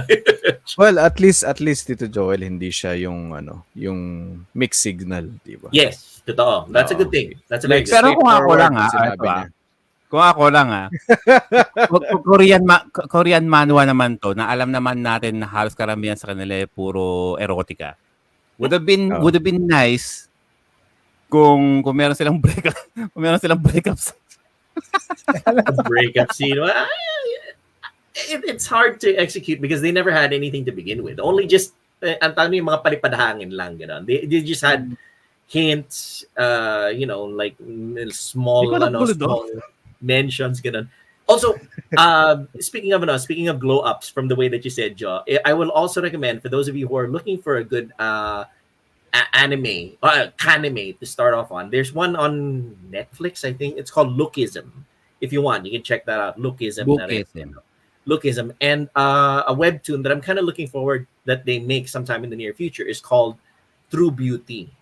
It's about how makeup affects women really and how they present themselves. So there's a little side mention lang siguro ganun, So anyway, yung regarding sa relationship nila ni Maria, wala talagang magagawa doon. Ganun. Yun yung intention ng author na to cut off nung parang he had to grow out of it na rin. Parang habang lumalakas siya, naiwan na rin niya yung yung parte ng buhay niya na yun siguro ganun, di ba?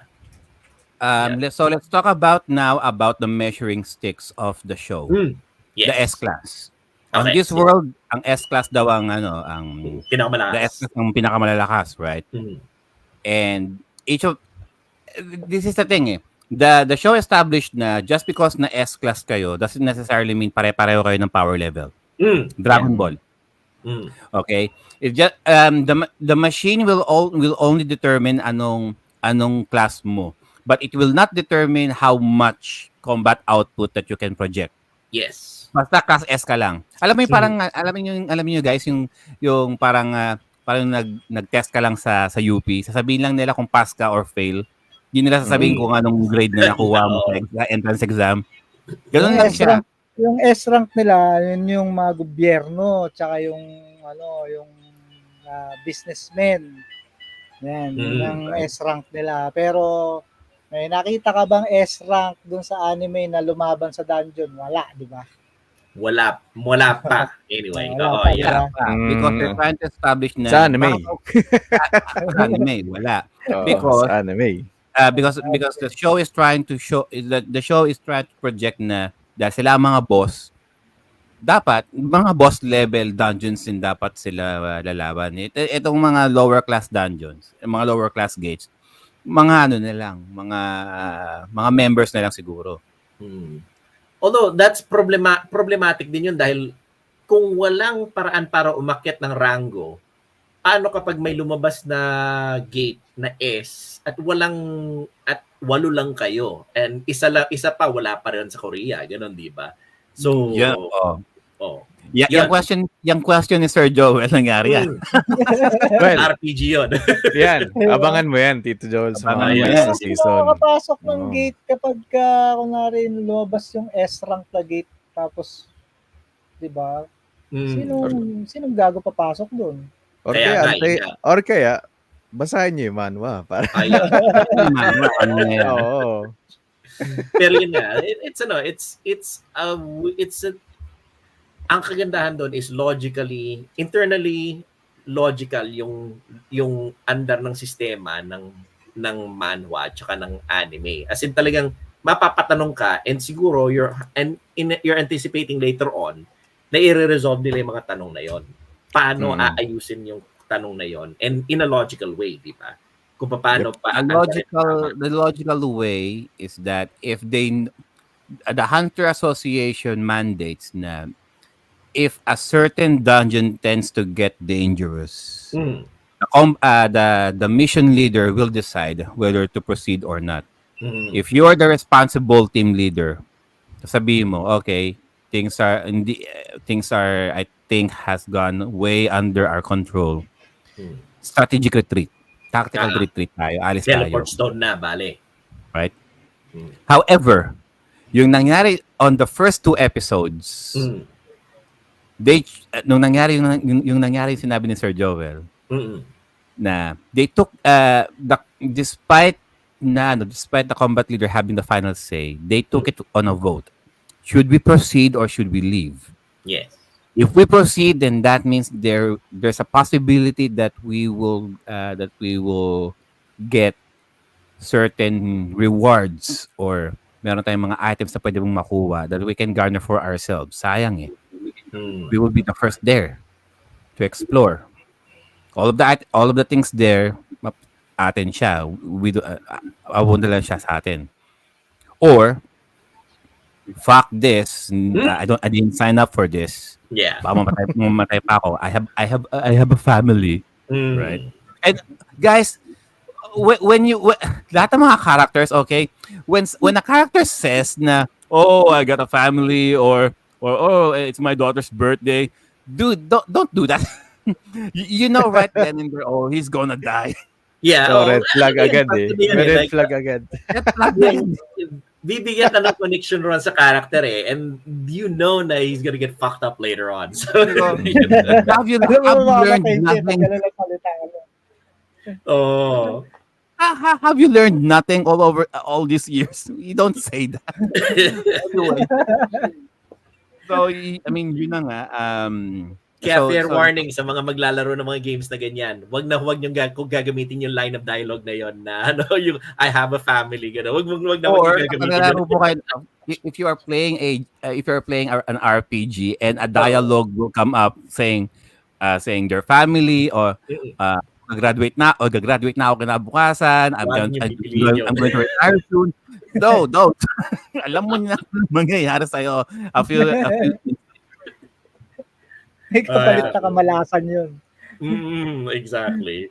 So yun, it's the way it is, the way it's constructed nga talaga, yung individual characters will factor into the storyline nga talaga. And the way nasabi nga ni Joe, there are some people na inintroduce early on na will matter later on into the story. And I guess yung the way the anime is structured talaga. Sabi nga ni Boss Jeff, very very condensed yung time niya talaga dahil kailangan maraming i-transmit na information in short episodes eh.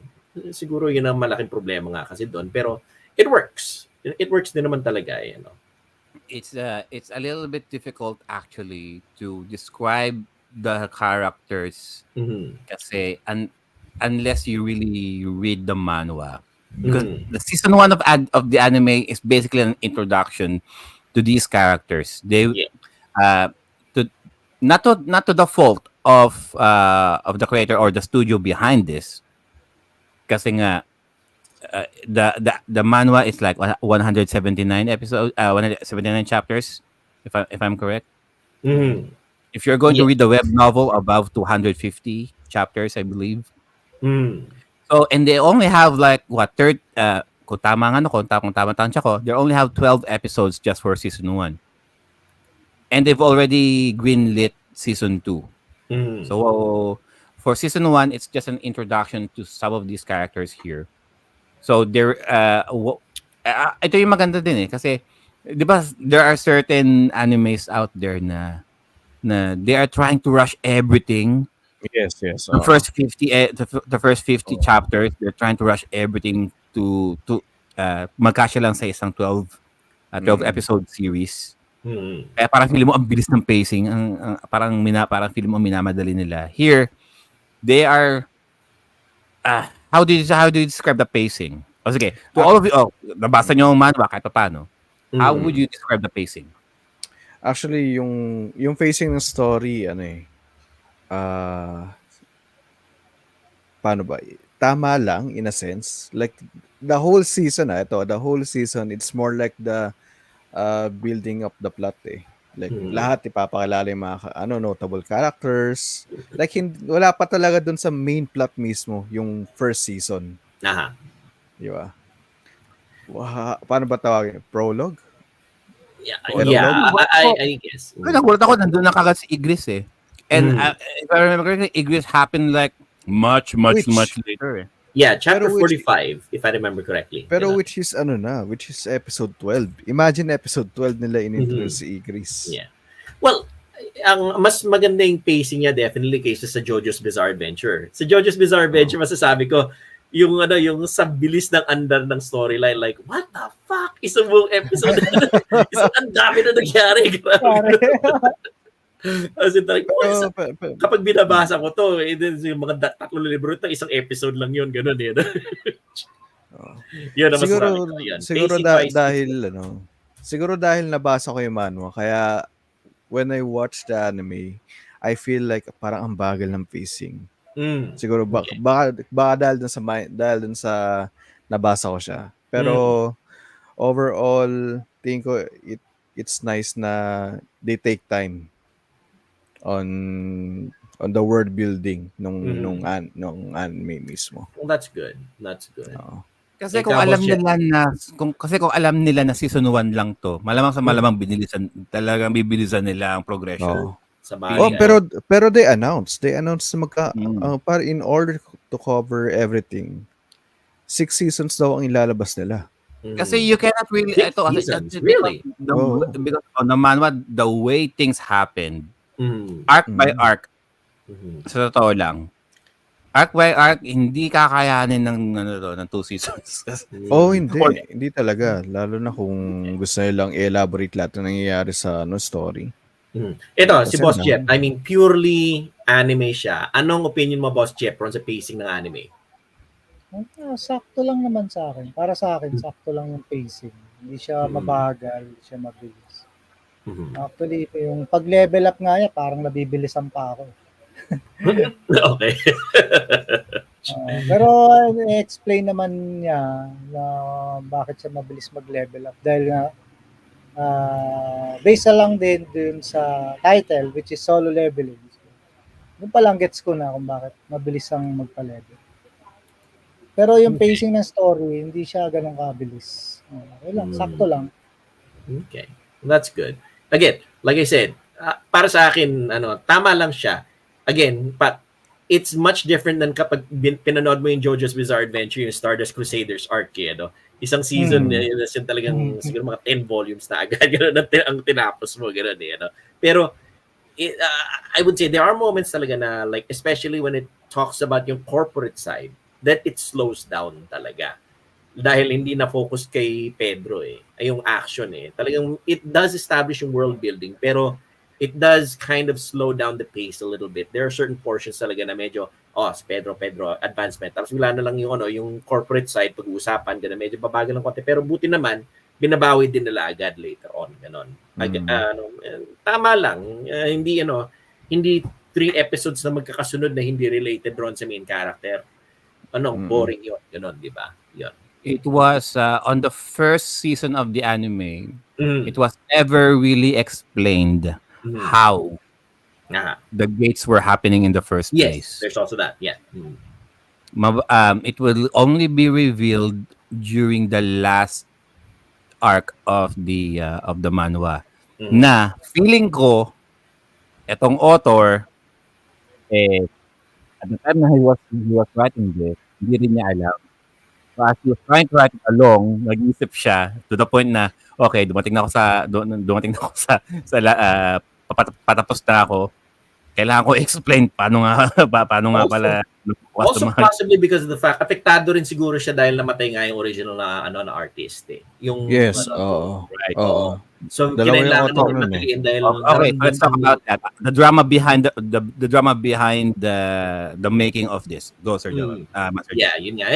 All I remember reading about it was there was a large part dati nung na may namatay na artist and a lot of people were affected by it. Yun na nga Yeah, It turns out na yung pala sa solo leveling yun. Siguro pinaalam na nung artist ron sa author na meron na akong prognosis, malapit-lapit na ako, ganon. Tapusin na natin to, ganon So, siguro yung author, kinailangan i-rush na ito. Sige, gawin na natin to para malaman na ng audience na ganito pala ito, ganon, ganyan. I didn't know that. Yeah, it's It just happened I read yung about it. kalagitnaan siya ng story mismo. Yeah. Na papunta na sa ending. Pero nirush nga. Pero dahil na Oh my God, that ending. pero Can we talk about that ending? yung first ending mo na ng manhwa. Pero ang nangyari dahil nga hindi naging maganda yung perception ng mga readers. Mhm. They decided to make another ending, another side story in order na maging acceptable sa mga fans. So That's bali parang why- Mass Effect. Is that That's what why- ba? That's why there's a long side story on after the original ending. I see. They revise it.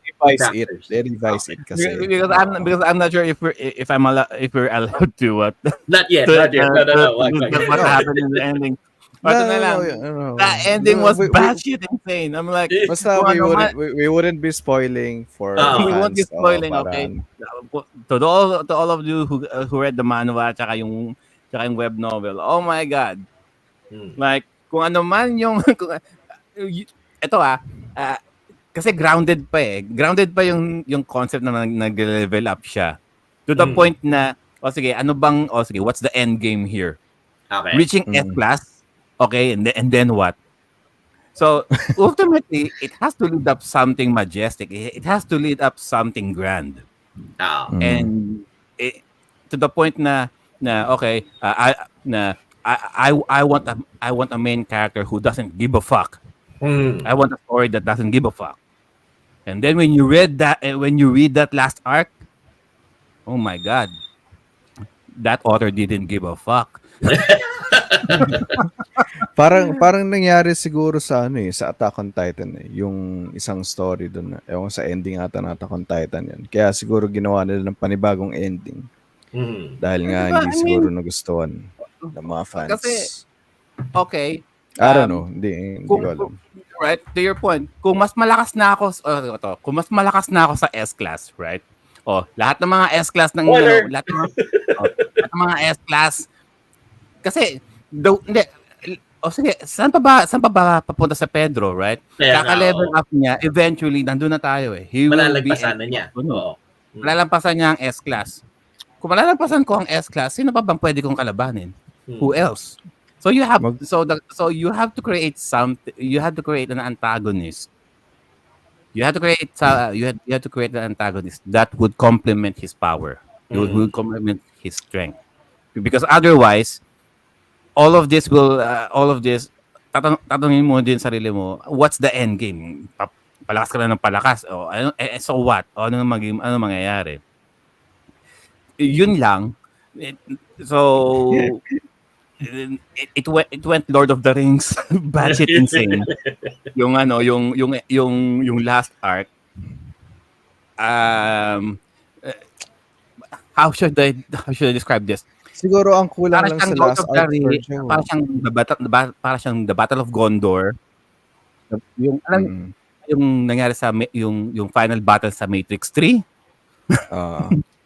Para ganun siya. Ikaw, you were saying something. Siguro ang kulang dun sa last arc is yung build up Minadali na siguro dahil nga ron sa artist na nga siguro. Yun yung nagkulang lang din sa last arc. Pero overall, okay. Fine. I mean, as an author, ako bilang actually, writer kung ako, sinabi sa akin yan, kung di sinabi sa akin na meron palang drama behind that, yun kung ipo-point out kong flaw ng title na to eh.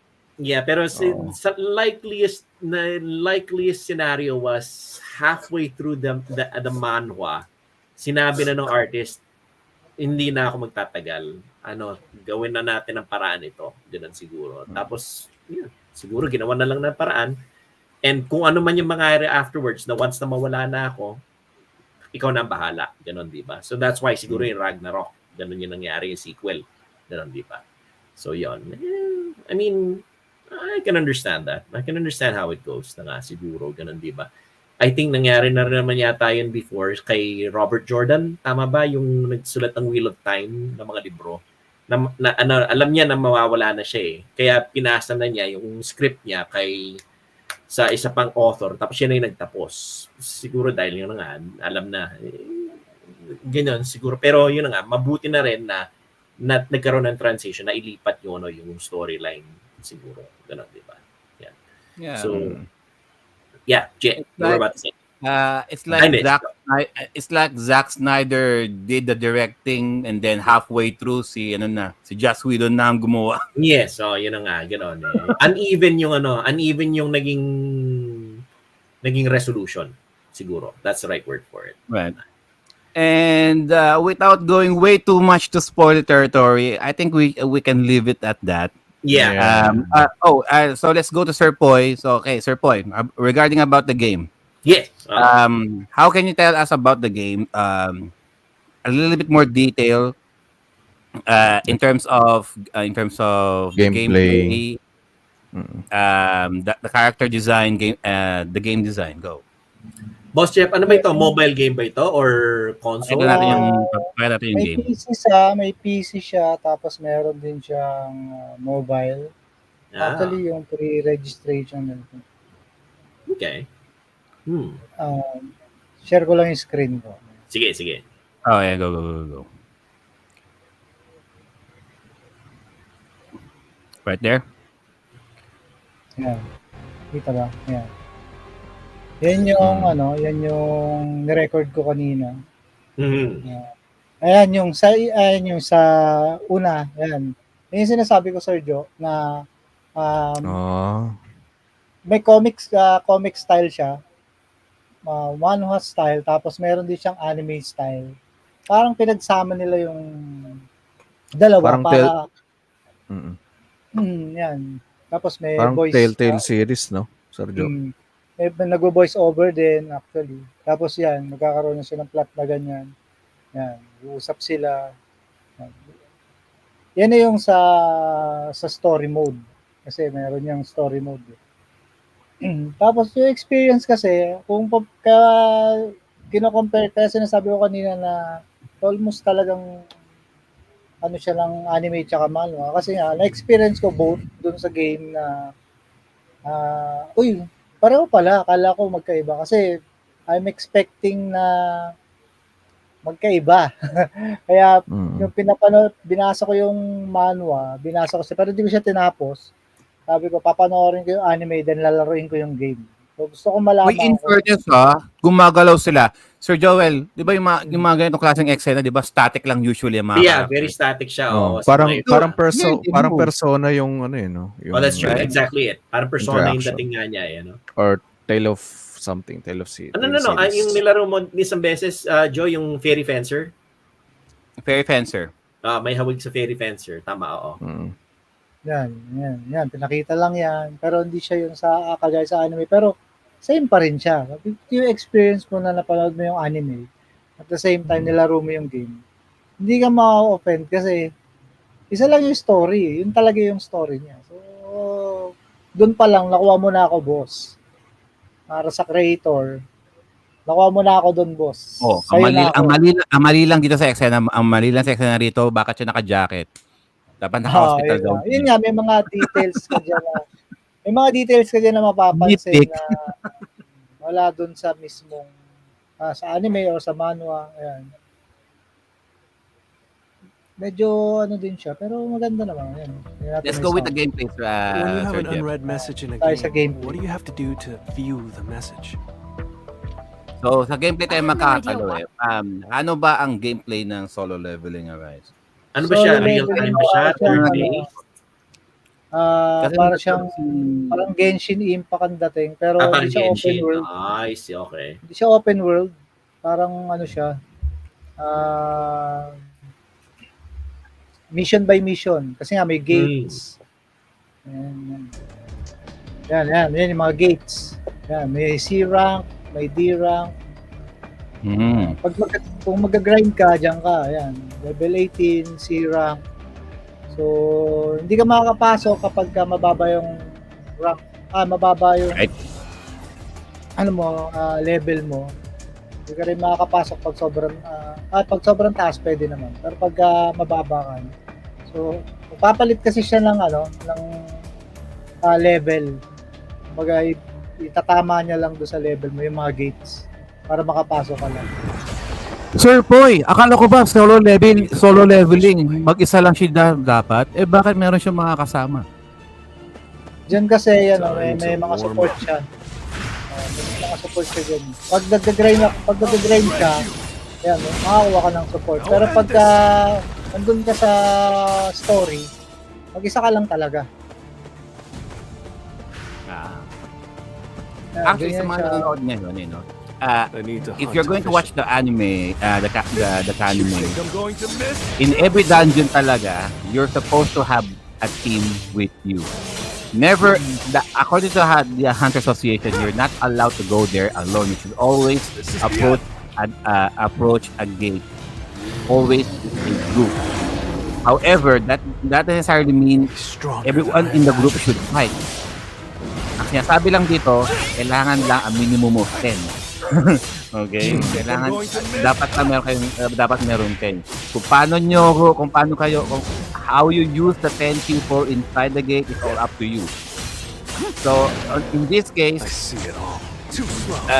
pwedeng, in the game, siguro, the way I see it, itong backup characters mo, pwede wala silang gawin. Yung isang tao lang yung isang tao lang kinokontrol mo. Oo. Malapit nga siya sa Genshin, magugursa ni Alexandre ito. Medyo off lang sa akin yung auto mode niya. Pero during grinding lang yun. Kasi pagka nasa story mode ka, wala siyang auto. Manually mo siya kukontrolin. I'll cut you in an instant. Pero pag grinding kasi meron, pwede ka mag-auto para mag-grind ka. Maka-discard ka din. Ito kinokontrol mo si Pedro, Sir Poy. Meron ba siyang I kinda see this as parang Xenoblade Chronicle na meron na kapag puno na yung isang meter, you can do a special move. Yeah, yun ito. Makikita mo dyan yung may hour. May counter na 26. 25 seconds. Yun yung pinaka-meter niya. Pag yung zero yan, pwede mong i-activate yung parang special skill. It was a good fight. Yung kanina yun, may special skill yun na in-activate. Time for a counter. An opening. Yung mga skill ba nauubos or pwede mo siyang ulit-ulitin? Hindi siya nauubos. Ayan, special skill yun. It's over. Magandaan lang kasi nito, gustuhan ko sa kanya. Like, meron ako isang record dito na lahat ng special skills ng character nilabas ko. Nilabas ko talaga. Meron kasi may banat. May character dyan nag-grind ako may banat sa'yo. May nakikriticize ng build mo, Boss Jeff, Tingnan mo. Kala ko ba S-class na yan? Ba't ang tagal patayin monster? Baka yung nilalaro ang week. Yung naglalaro, E-class. E-class pa yung naglalaro. Ayaw pa rin mag-play. Ayan. So in other words, may hawing nga real-time siya. Tama, Xenoblade, Genshin Impact style. Hindi siya turn-based. I mean, mas imagine this is turn-based? Oh my God. Yun na nga lang.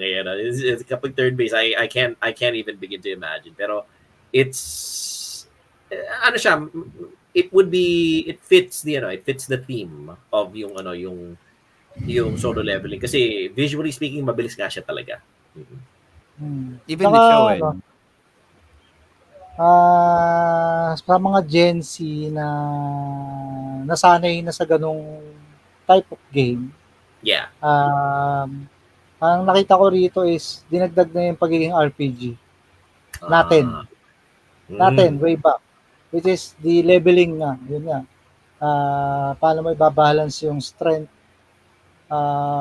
defense, agility, intelligence, perception. May perception kasi siya Yes. So, tapos yung type of weapon na bagay dun sa character kasi meron siyang like type of job na may tank, may mage. So kumbaga, pinagsama-sama nila dun sa game. Kunwari, Mobile Legends player ka. So alam mo yung tank, alam mo yung mage, alam mo yung fighter, di ba? yun, doon, meron din siyang ganun na, tawag dito, meron siyang characteristic na, yun nga, pwede kang mag-mage, pwede kang mag-tank, pwede kang mag-fighter, ayun. Like, can you imagine no? Kung ang trabaho, kung ano yung menial day job mo, meron ding Windows XP system na magbibigay sa'yo ng experience points, stats points for every accomplishment that you do. What if, Sir Joel, if you, kung maayos mo ang isang accounting mishap, and then sasabihin ng Windows XP, oh, you gain strength, you gain defense, saan mo siya allocate? Oh, yeah, yun nga, that's it. It would be very cool. It would be gamifying your life talaga. Talaga yung sinasabi nila na para magawa mo yung mga maliliit na bagay na boring sa pang-araw-araw mo, lagyan mo ng experience points. Ganun no? So kapag naghugas ka ng pinggan, plus 10 experience points yun. Ganun no? Kapag naglaba ka, 20 experience points. Ganun, di ba? Tapos in the end of it, kung masasabi mo sa sarili mo, okay, nakailang experience points ba ako? O sige, edi masasabi natin na nakatulong ito sa aking I don't know. Anong mga level nyo na ngayon? Ako, I would say mataas na endurance ko dahil kaya ko ng marami na akong kakayanin na boring eh. Right. Ayun. Pero yeah, that's it's thanks very much for that, Boss Jeff. Maganda rin pala yung game. Baka mai-introduce ko yun kay Alexander, masubukan niya. For those who are curious, Sir Jeff, how can they get the game? Oh yeah. Well, that's true. Oh, yung game kasi, yun kasi it was an early release. So, nakuha ko siya doon na lang din sa kakilala. Pero gumamit ako ng VPN para makuha ko kasi Canada-based siya. So, it was released in Canada and Thailand. So, kung kukunin nyo yung early release, you will use the VPN. Pero kung nag-pre-register na kayo sa Netmarble, antayin nyo na lang yung full release sa April. So this is a beta release ba? So it's not a full game yet. Yeah, actually full game na yung binigay sa akin. Full game na and to. Online, pero early release yun. Early siya, hindi siya beta. So I'm guessing this is like what, version 1? Hindi pa, wala pang patches to if there will be glitches, no? May mga patches lang na nilagay pero alam ko hindi pa siya kompleto. Right. Pero the full release will be on April. So kung nag-pre-register na kayo sa Netmarble, might as well na mabigyan na kayo after ng full is there a particular website that they could go to check it out? Sa Netmarble, website ng Netmarble. Lagay natin yun sa comment section. Okay. So that's been 2 hours, guys, of talking about solo leveling, the manhwa, the Korean anime, trademark, and the video game, of course. Kanime, trademark by KB. Sounds like gold, Kanime. Mapo ang kanime sa hanime. Maganda pala ng hanime. Okay. So we will probably end the show. So let's just do a few shameless plugs before we end. Let's go with Master J. Where can they find ya? Ayan, so you can find me sa aming page, sa aming store ni Jomarot, Shuffle Emporium. We're gonna be attending events for April sa The Oasis along with Retro Unlimited and Studio.ph. Ayun. So if you are into Pokemon products and mga trading card games, tapos kung ano-ano mga toys like Gashapons, please do check out Shuffle Emporium. Ayan, so mag-ahar na rin kami ng MTG in the future, tapos iba pang card games. Ayan. Thank you. All right, thank you for that, Master J. How about si Sir Poy? Where can they find ya? Retro Unlimited, ayan, meron niyang page, yung gaming page ko, ayan Retro Unlimited na siya ngayon, so nag-stop na mag-streaming. Nag-stream lang ako doon sa pinaka main Facebook account ko. Makikita nyo lang ako doon, pasulpot-sulpot pag stream. Tapos yun nga, kasama namin si Shopple Emporium and Studio PH on April 13 sa The Oasis. And abangan nyo lang din kami sa ibang events. Yun. And may bago akong lalabas na apparel sa Retro Unlimited and new logo will comes up. Tapos makikita mo si Link na naka Air Jordan shoes. Lalabas na yan this coming April. Alright, thank you for that, Sir Boy. And how about Sir Joel, where they can find you? Ayun. Last thought lang naman rito regarding solo leveling our episode. Controversial take ko ito. Masasabi ko na I would say in the near future, within the next 5 years or so, 5 to 10 years, the Koreans are really going to be a significant force in anime and manga. Ngayon pa lang nararamdaman mo na eh. Marami na nagsisilabasan na manhwa, marami na nagsisilabasan na anime. And masasabi ko, masasanay rin tayo dyan kasi competition is always a good thing. Maganda palagi na maraming mga pwedeng mga tingnan na iba. Hindi lang palaging yun at yun din. Yung Japan, matagal na siyang force sa anime at sa manga. Pumapasok na ang Koreans, pumapasok na ang Chinese. Ako, I'm not opposed to it. I like na marami akong pwedeng pagpilian at marami akong pwedeng i-enjoy. Regarding kung ano yung mga saan nyo akong pwedeng hanapin, pwede nyo akong makita sa kick.com under Banyagang Native. Just search Banyagang Native sa search bar. Twitch.com na rin. Nagsistream ako ng mga retro games at saka mga modern games na rin. Just type in Banyagang Native. Nandun din ako. And lagi mo ako makikita sa Timeless Gamer Show, sa regular na podcast natin. Susubukan kong maging mas madalas dito sa Kwentong Bidyuhan. Second home away from home ko rin ito. And yan, #FUFB. And FUFB indeed. And yeah, that's it guys. That's the show. And wala man tayong spill. Tsaka na tayo mag-spill. Wala tayong spill sa KB. Gagawa pa tayo ng spill sa KB. Yeah, gagawa tayo eventually. Gagawa tayo dyan. Pero yeah, doon na lang guys. And thank you all so much. Always support the official release. Okay? Of Solo Leveling.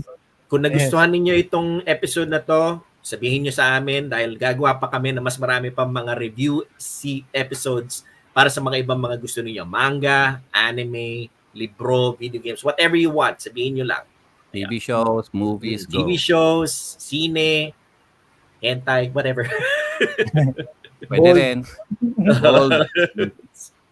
Sige, ano daw, review daw ng 7 Dragon Balls and Sailor Moon. 7 Dragon. Review. In-depth review. Charot. Alright guys. Bye. Thank you. Bye. Sige. See you next guys time. soon. Bye.